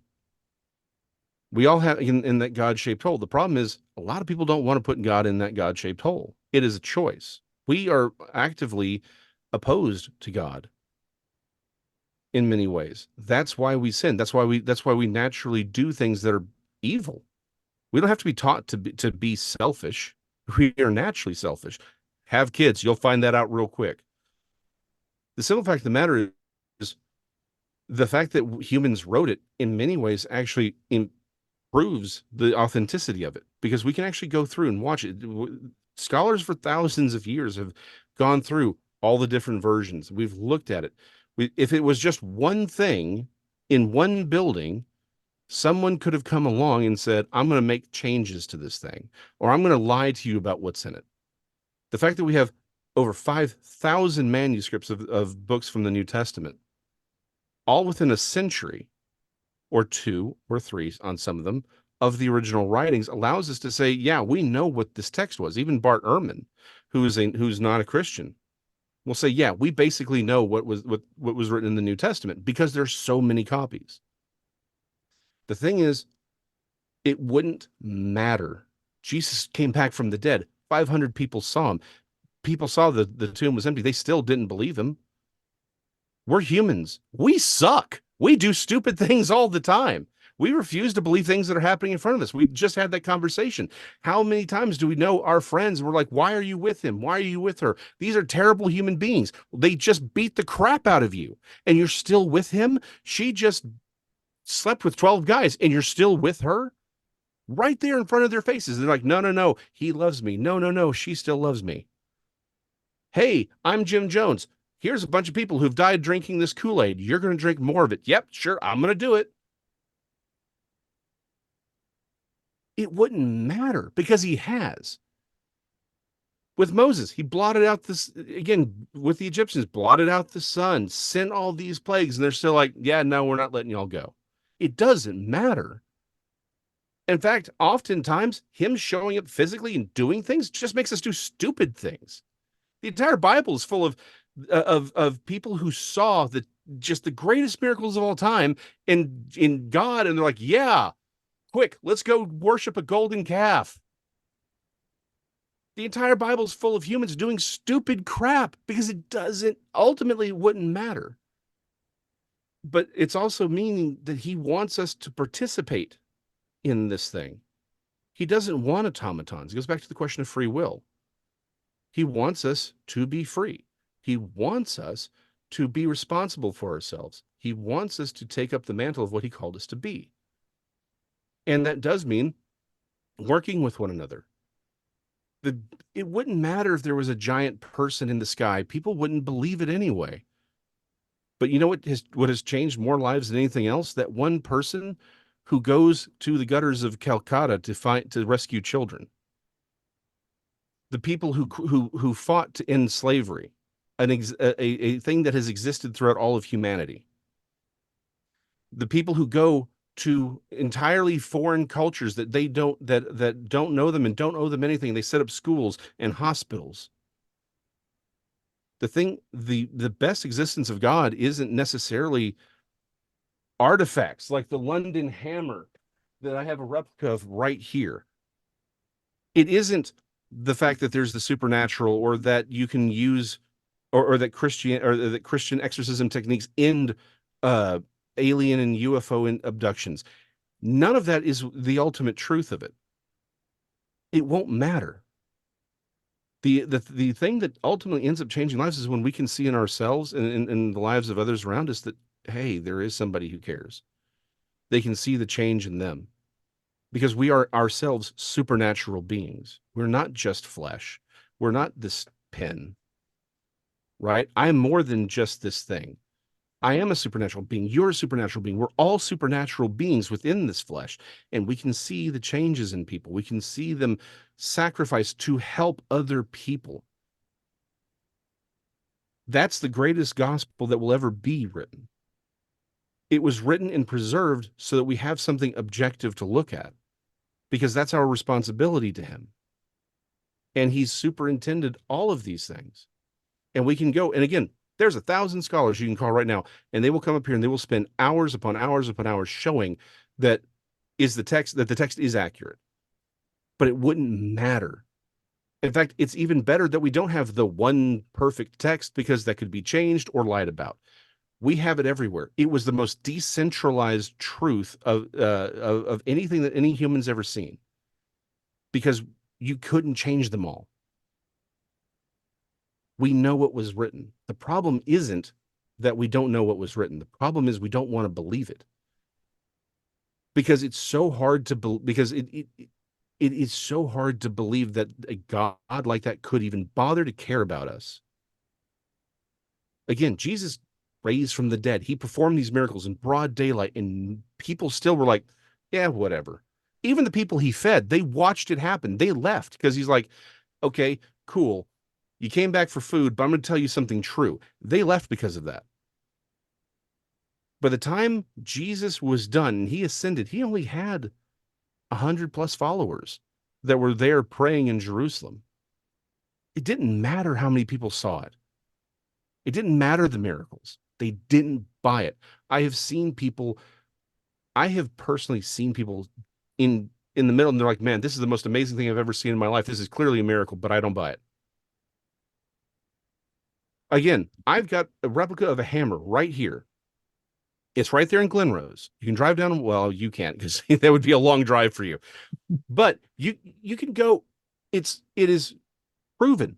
This is supposed to be 200+ million year old rock that was found. This was found in literally London, Texas. This hammer will not rust because it's a ferric oxide coating.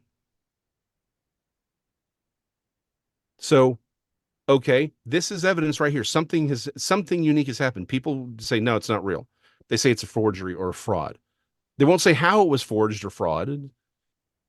They won't say how they tricked it, or how. It's like, we know where this thing came from. We know the rock that it's in. They don't care.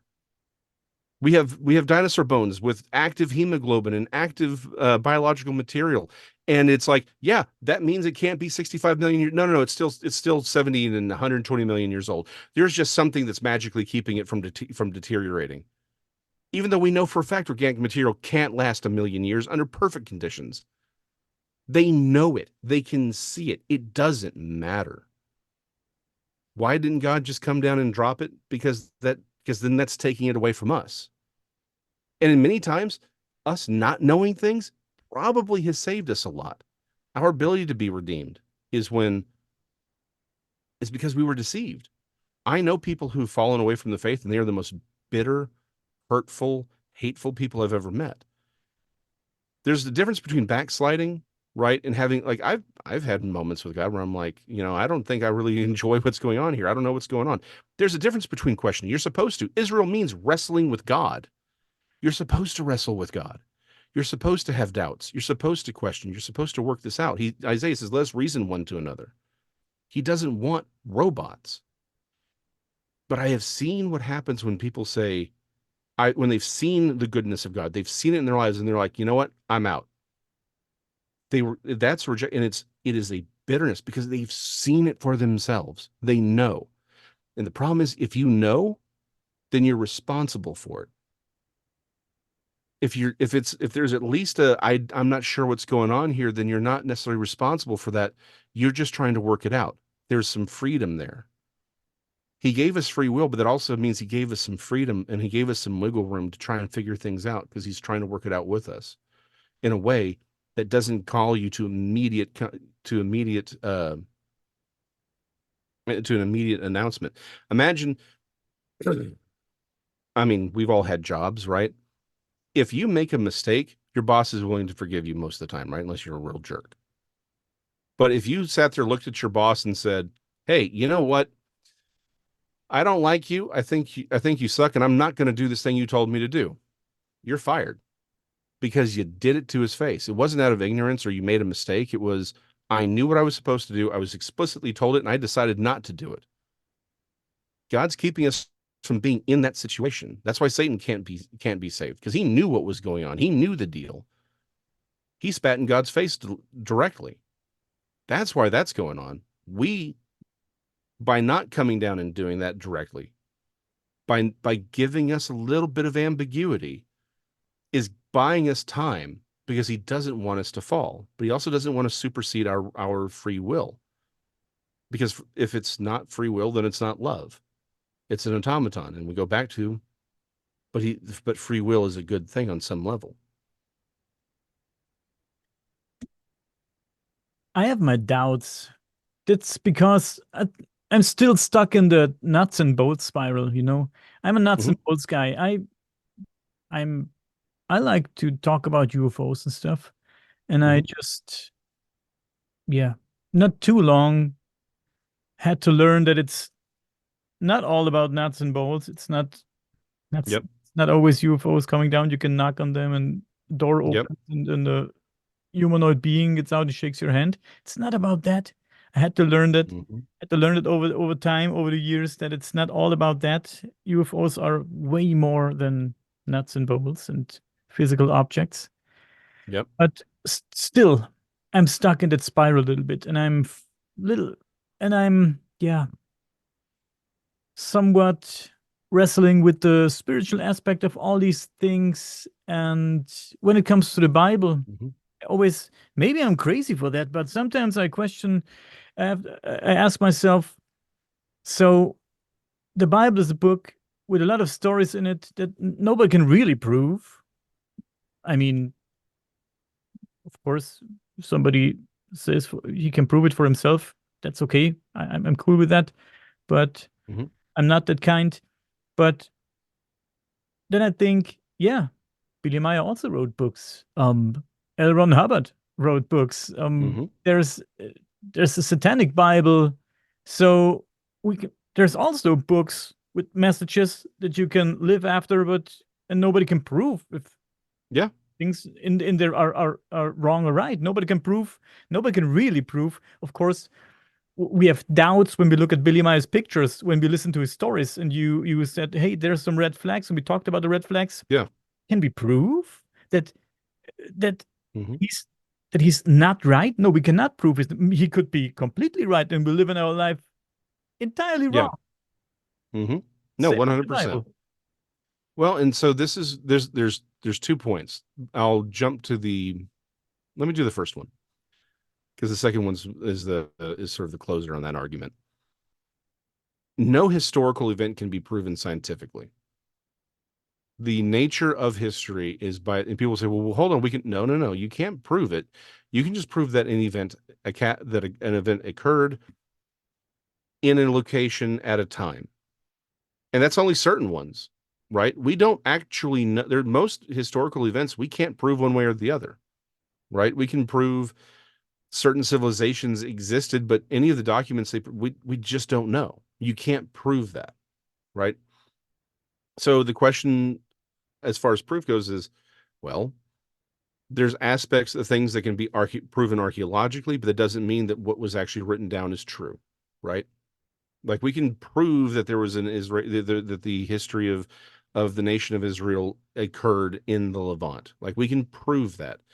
We can prove that there are certain kings and emperors and events clearly took place, because we have other documents, other events. But again, fundamentally, it's history. We can't prove that those events themselves occurred. So the question then becomes sort of in the long term, because you're right. Lots of people have written lots of books.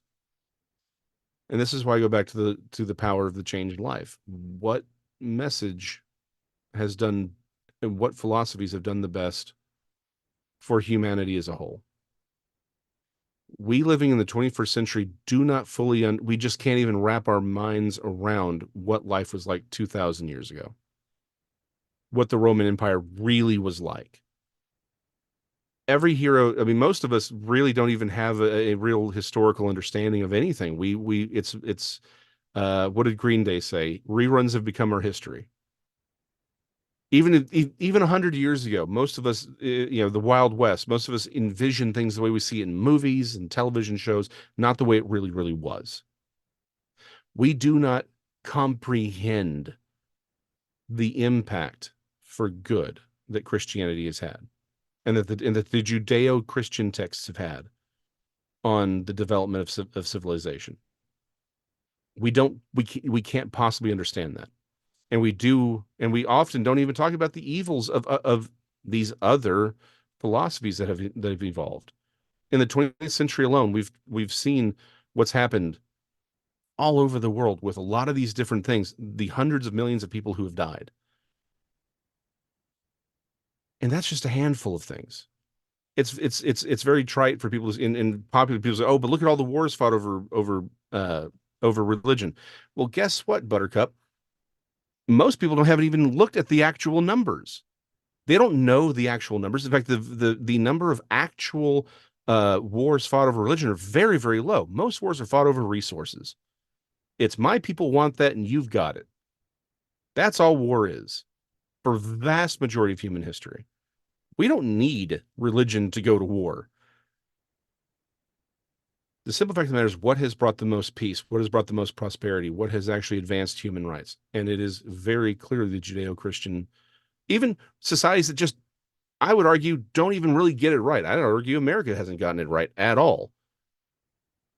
But I can see the few people who've actually at least tried to do something along those lines have been the most prosperous. They've brought the most peace.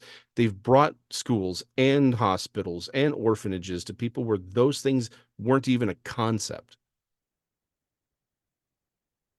And then, but again, it goes back to none of that's actual, like it's not the definitive proof, right? It's not the prima facie evidence. It's not the murder weapon, so to speak, right? You're right. It's not. That's why point two is ultimately all things are taken on faith. People choose to believe Billy C. Meier. They choose to believe government schools. They choose to believe the Bible. They choose to believe anyone. They choose to not believe somebody. It's ultimately a choice. Because at the end of the day, just like we can't prove any historical event actually took place, all we can kind of do is see what the evidence is and make our own decision. That's all of life. That's everything. I can't prove I can't prove my wife loves me. I can just look at the evidence and say, I think she does. And I made that choice. In the same way, she can look and say she's got no real proof that I love her.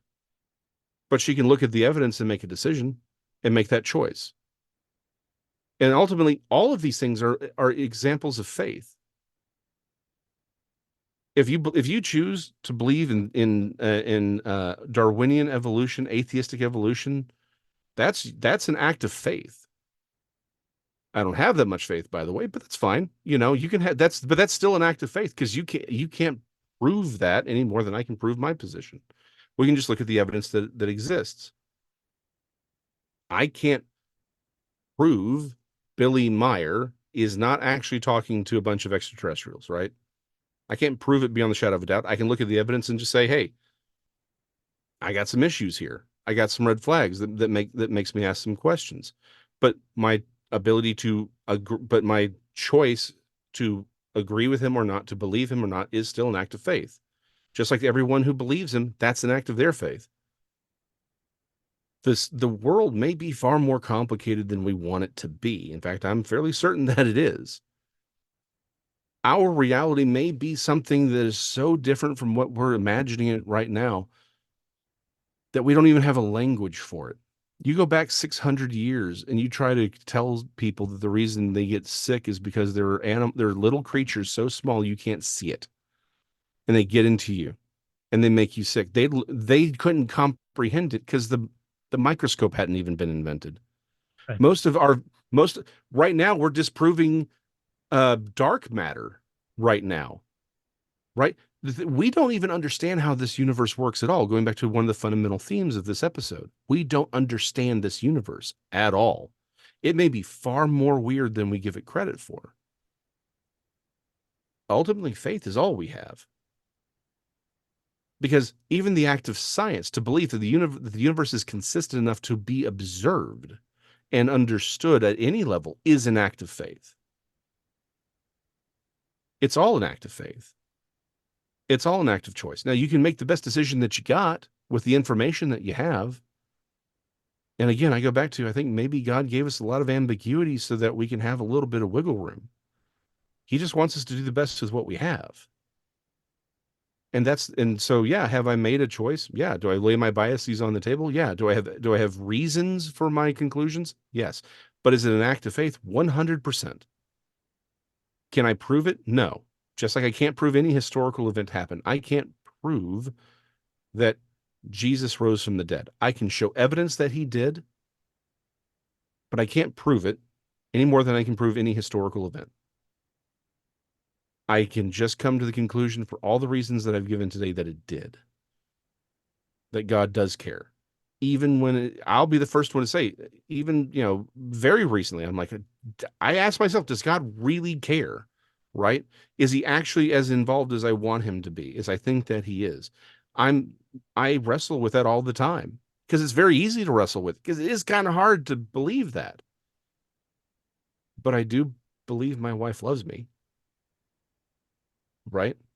And sometimes God shows you a little bit and he's like, hey, you know better than this. You know I'm here. You know I'm involved in the small things. The problem is we think he's not involved because he doesn't do the things we want him to do.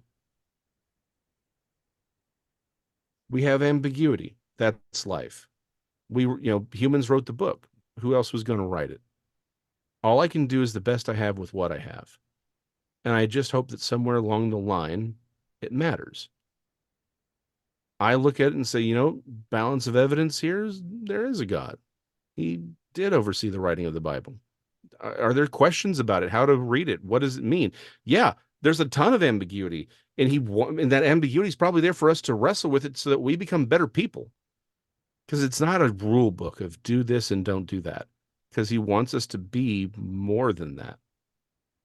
He wants us to be more. He wants us to be profound, because we are profound.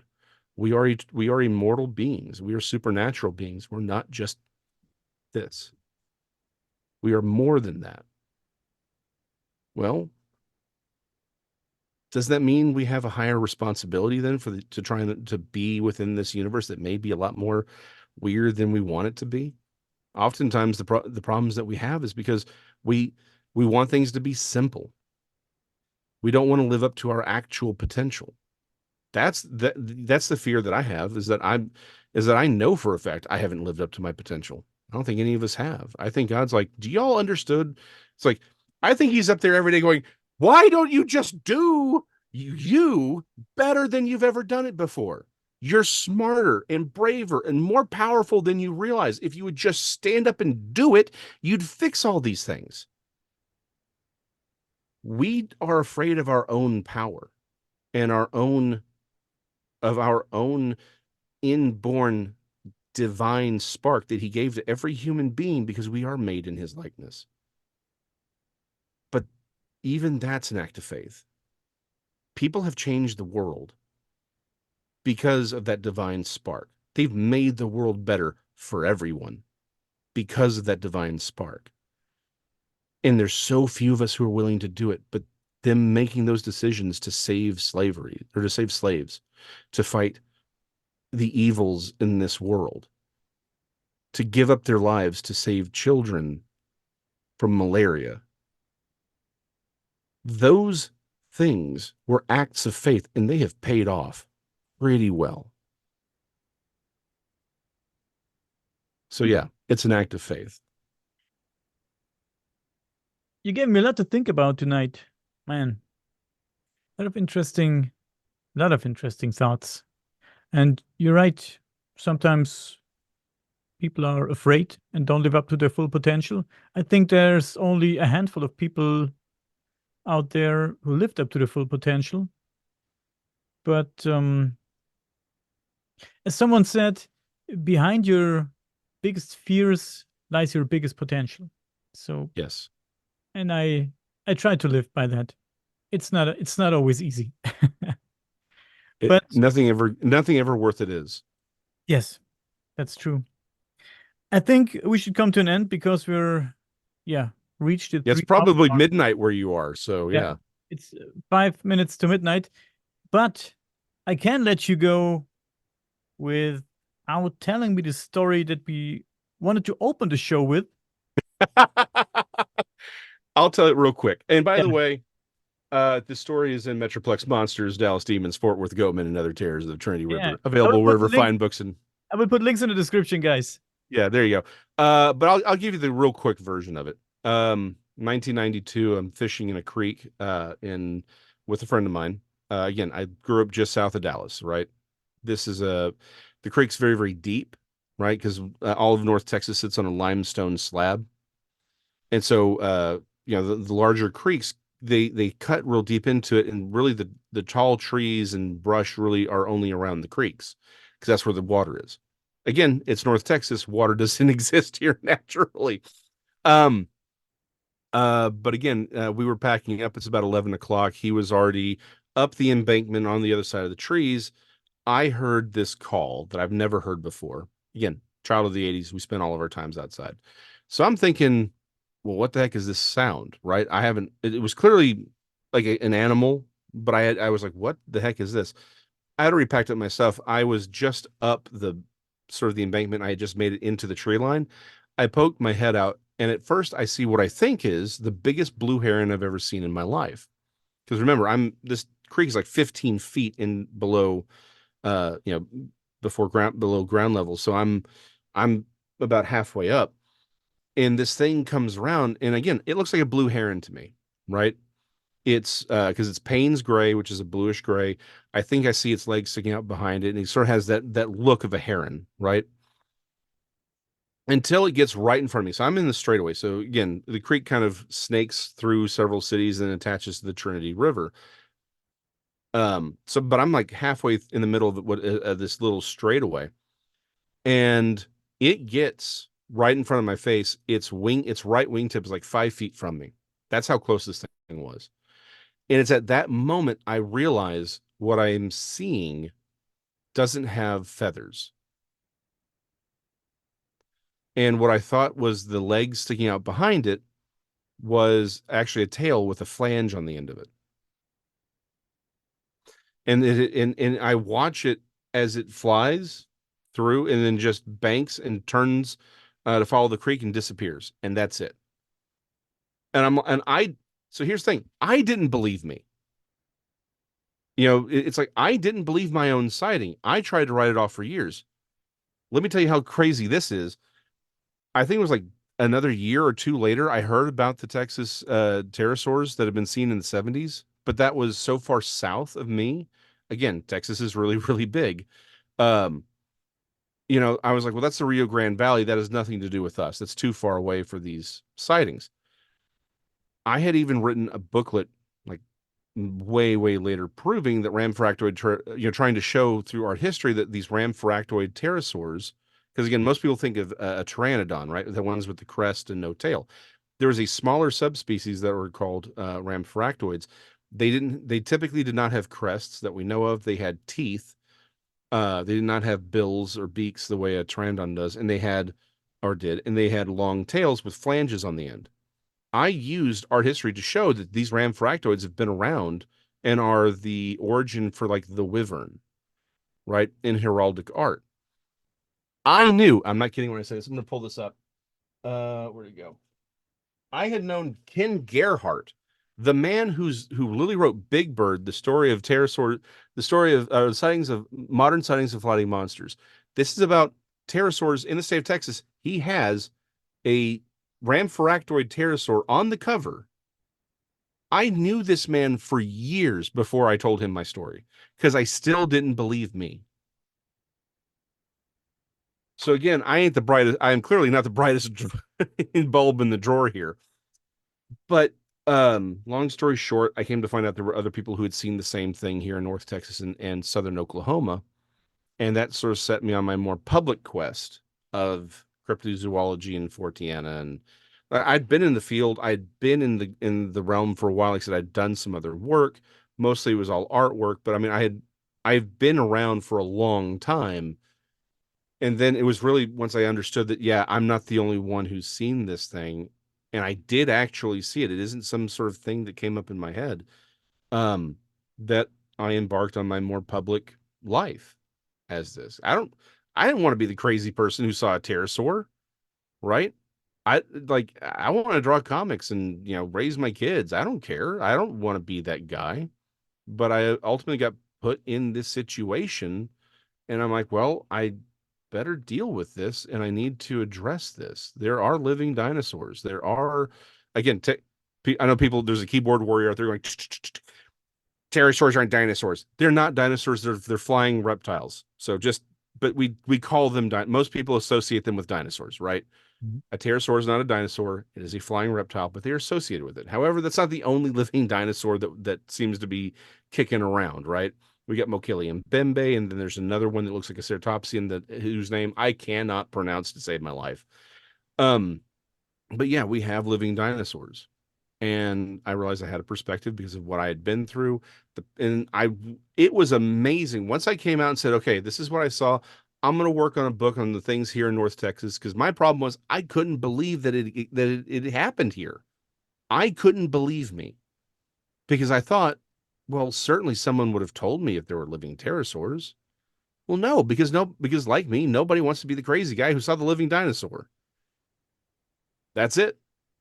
Just like a lot of people don't want to be the crazy person who saw the goat man or the crazy person who saw the Bigfoot. As soon as I came out and I said, look, this is what I'm doing, this is where I am, and I decided to be that person, people I'd known for 20 years said, okay, I got to tell you a story. And I'm like, what? I have known you for 20 years. How have you never told me the story? One of my best friends had an encounter after, like, unfortunately, it happened after I wrote the book. So I was like, dang it, I really could have used that in my book.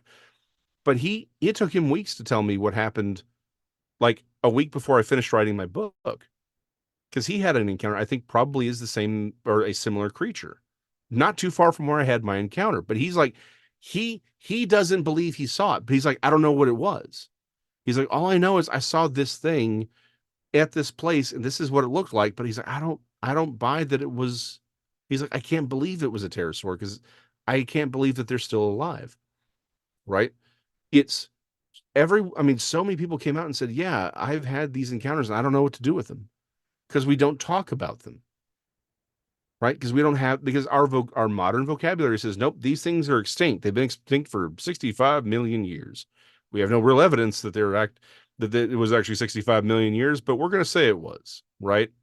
We're going to say it against actual evidence that it's much, that it didn't happen 65 million years ago. But that's the whole point. You now have that public pressure saying, hey, don't talk about this because you're going to be the crazy person, right? Again, like I said, a couple hundred years ago, we had protocols for when you saw the other folk.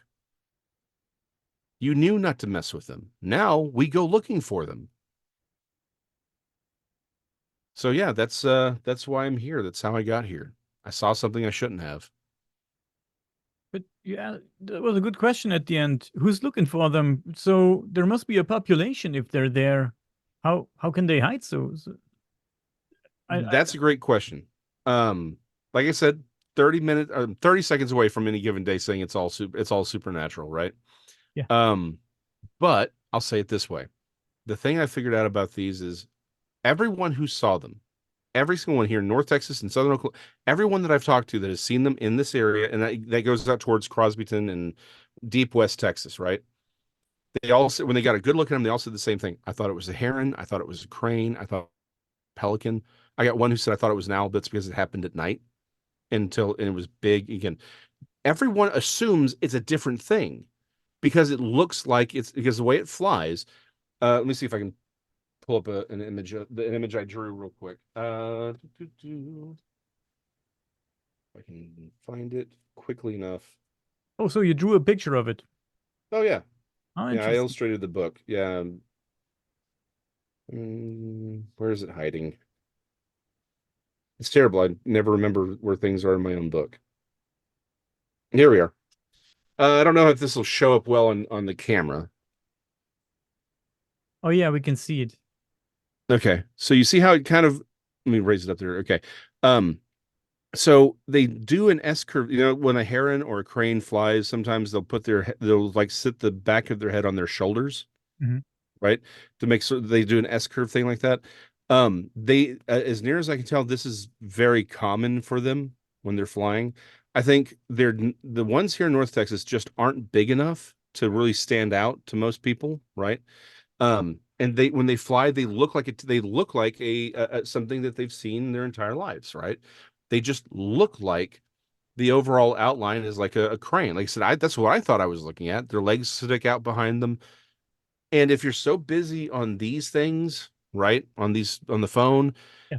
you're busy driving to work, you're not going to take a second look. Everyone said, I thought it was a pelican. I thought it was a crane. But then I got a closer look at it. And most of these sightings are within 30, 40 feet. They're very close. So I think what we have is a population of very, very, again, it's a very small population. This is not a large population of creatures. Um, they're reptilians, which means they're not going to be active all the time, right? Like a bird is. Because birds expend a lot of energy. They have to, because they're warm blooded, they have to be places, they've got to eat all the time. Yes, flight does require a lot of calories, but reptiles don't need the same amount of caloric intake as a warm blooded animal or a mammal does. So they're probably not as active. And again, reptiles don't typically uh, just live in one place, right? They have a range, like a sea turtle. Sea turtles don't have nests where they just hang out all the time. They're just constantly moving. And I think that's what these things are doing. They're like sea turtles. They move over great distances. They're not as active as like a bird, and it's a very small population. And they do seem to be they may even be almost nocturnal in a lot of senses, or they're only active during particular parts of the day. So it's just one of those things where there just isn't a whole lot of them to stand out, and people aren't looking for them. You can have, it's cliche now, but you have that exercise people like to show the video where you're told to count, how many times the basketball is passed to a person in white.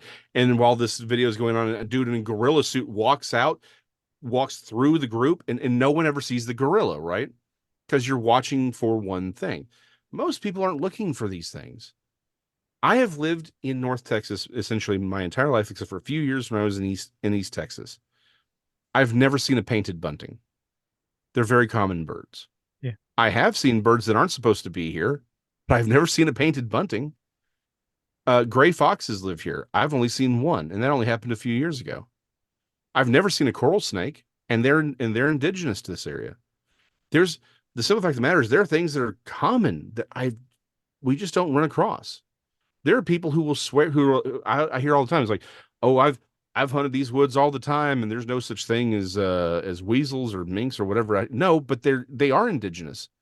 You're telling me you've been out in the woods, you've hunted for decades, and you've never run across one? It doesn't mean they're not there. It just means you weren't looking for them. Yeah. Right. And these things have survived by essentially staying away from us. I don't think, again, the naturally existing creatures, I think, just don't care. Right. They're trying to, in fact, in many ways, they're trying to avoid contact with us. They're just doing what they do. But if it's a very small population, they look enough like cranes when they're flying around. Most people aren't paying attention.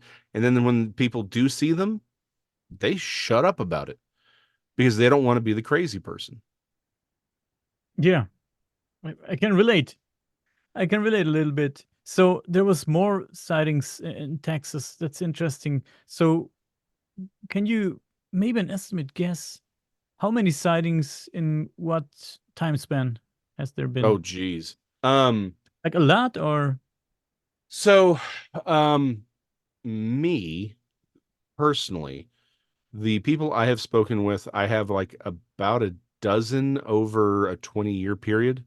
Like from including my sighting, right? Now most of the sightings I've actually talked to about people, that was in like a 10 or 15-year time span. Most of them were actually relatively close together. Um, but if we include mine, I'd say over like a 20-year or so time span.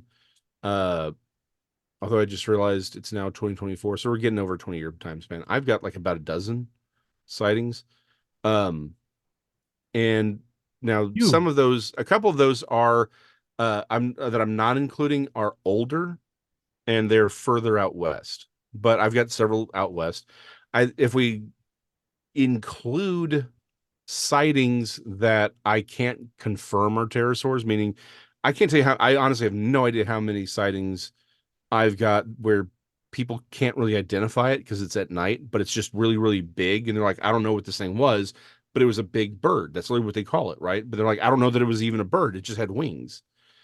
Um, that goes much, much larger. Like that's way higher. And that's again over that same 20-year period. If we include the stuff that Ken has well over 50 sightings, it's probably greater now that he could probably say, you know, ish were that a pterosaur is the best explanation. And again, that's over a 30-40 year period. Okay. So they are occurring, right? But this goes back to my point of it's probably that we have a very small population. And again, here's the thing, like the ones down in South Texas seem to be much larger than the ones that are up here. Uh, which is a big question that I have. Are we seeing two different species, or if we are we seeing one species at different stages of development, right? Like if they're smaller, they stay up in North Texas. When they get to a certain size, do they change to a larger migratory pattern, right? Because they seem to glide, so they probably want more valleys. They want more canyons for that. Because like I said, almost all the ones that we have here in North Texas and Southern Oklahoma do seem to have a connection to elevations where they can take flight, right, and just sort of glide. And they seem to be actually kind of low to the ground. Again, all the ones that I really think are legit, they were within 20, 30 feet. They weren't very high up off the ground, and they were around creeks and rivers where again they could probably fly into and just coast off of the compressed air because the way the wind's moving through. Again, those creeks and rivers are cut into the bedrock, so it gives them probably a lot more lift. So they're not flying real high, right? They're not flying real high. Or midday. They're staying hidden. But yeah, I mean, between me and Ken, we probably over the last, we go back 40 years, 70, 80 sightings that could be attributed to these things in Texas and southern Oklahoma and moving out towards Arizona. So I don't know, right? Like and the thing is, those are just the people who are willing to come forward and say they saw it. There's no way to know how many people have actually seen these things. Again, I was surprised by how many people just knew what I was doing. Like, okay, well, I need to tell you something. I didn't ask them. I never asked anyone, did you see a pterosaur? Have you seen a Bigfoot? Have you seen a whatever? I just said, have you seen anything weird? And that's why I was very convinced that these things were a real legitimate breeding population, was because the descriptions were universal. Like with the paranormal stuff, descriptions are all over the place, right? I got people talking about dogmen with goat legs and antlers and um so it's like the descriptions are all over the place, but with the populations I'm willing to think are probably living creatures, there's a very high level of consistency, and the variances, like a lot of them have said, some have said they were gray, like what I saw. Others have said a rusty brown, or like almost a reddish color. Well, yeah, but that matches up with things like sexual dimorphism, right? If the males and females are going to look different, like some don't have crests, some have little crests. Well, that's indicative of sexual dimorphism. A breeding population would have to have male and female. Right. So even the inconsistencies are actually consistent with the living, breathing population of animal versus a supernatural event. I think that's crazy. and 70 to 80 sightings, no matter in what time span, Mm-hmm. is crazy though. So yeah. Oh, it is. It absolutely is. Hmm. But it's probably crazier that we don't talk about it. With that much sightings, it is Oh crazy. yeah. Other news articles, maybe old news articles, I imagine people back then long ago saw them too. Yeah. Um, so we tend to forget because again, we don't have a really good historical we just don't, reruns are our history, right? Um, by the time a lot of newspapers get, are active out here, it's already 20s, 30s. A lot of these ideas are already cemented in the popular mind. However, I would suggest that and I've done episodes on this, that the Jersey Devil, the big sighting that everyone had, where we kind of get the drawing of the the standing goat with the long tail and all that. That event, I would suggest, was a pterosaur because the artist wasn't there. He took the people's descriptions he took them literally, but not seriously. And pterosaurs were not popularly known at the time of that sighting. But if you look at the description that was actually given, and you're like, okay, what does a pterosaur look like? What does this look like? It's clear that they saw a pterosaur because again, they weren't describing a 20-foot dragon. They were describing this thing, but they didn't have a lot of language for it. In fact, mostly throughout human history, people are describing things with what they know. That's why we see so many dragons pop up that look really weird because we take the descriptions literally. We know theropods had feathers now, right? Well, if you're living in Persia 3,000 years ago, how do you describe something like an oviraptor, right? It looks like a chicken dragon. And so you get the cockatrix. It's we depict it as it's half chicken, half dragon. Well, that's the best word that they had. They were just trying to describe what they saw. But it took us, it's only been the last 20, 30 years that we've realized that some of these dinosaurs had feathers, right? So if you're living in Persia, you're like, well, it was a dragon that looked like it was part chicken, right? Again, the wyvern, you go back, there was a dragon that was killed in the late 14th century, early 15th century. It was put on display.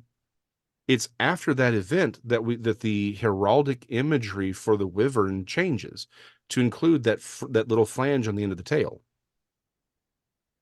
Before that, there's no flange on any dragon tails in European artwork. Yeah. After that event, you get that what we consider the traditional dragon tail now with that little diamond shape. That's when it's at that time that it enters into common usage. Now, about a century later, there is what is clearly a gaff, meaning a created body, taxidermied body that's on display. We know it's a gaff because people took more naturalistic drawings of it, but again, 100 years later, which means the thing had probably decayed. And they're like, well, we know what this thing looked like. Let's build a new one so people can come and see it. That was actually very, very common, right? Uh, for museums to do at the time. Well, if you look at the three different artists over about a 20-year period drew this thing, this gaff. Again, we know it's gaff because we can identify the skull. But if you look at the features, it has a tooth coming out of its nose at the very tip. It has three claws on the tips of the wings, or where the bend of the wings would be, and has a long tail and one set of legs. That is a rhamphorhactoid pterosaur. The word rhamphorhynchus means tooth-beaked. They had not only just teeth in their muzzle, like a regular reptile or lizard would, it had a tooth coming out of the end of its nose that made it look like a beak. That's And again, they all had long tails with flanges. The flange enters the heraldic imagery at that time. And we have this gaff that was probably modeled after the original, has a tooth at the end of its nose, three claws on its wings. That's a wyvern. That's that they call a wyvern. That's a rhamphorhactoid pterosaur. People were just describing it with what they had. They didn't. The word dinosaur doesn't exist until the late 1800s, right? And it wasn't even really popular. These things weren't even popular until the 1900s or late, early 1900s, late 1800s. So we have seen them in the past, but by the time we get to newspapers out here that are able to do things more regularly, yeah, that sort of propaganda of you don't talk about this is already there. Now that being said, there are articles, right, of people seeing weird things. Those do exist. There's one photograph. It's only one photograph that I think has a good chance of being real, of a child holding what appears to be a ramfractoid pterosaur, supposedly taken in Texas in the 50s, and it appears in a newspaper. The problem is no one can find the original newspaper. Mhm. And the issue is, if it happened in the 50s, if it was like a small town newspaper and only a few issues, a few pieces survived. Newsprint's very cheap, high ammonia content. A lot of them have gone away. But if it was a small town paper, right, if there was a fire, then they're all gone. So we may only have the copies that were made of that original newspaper.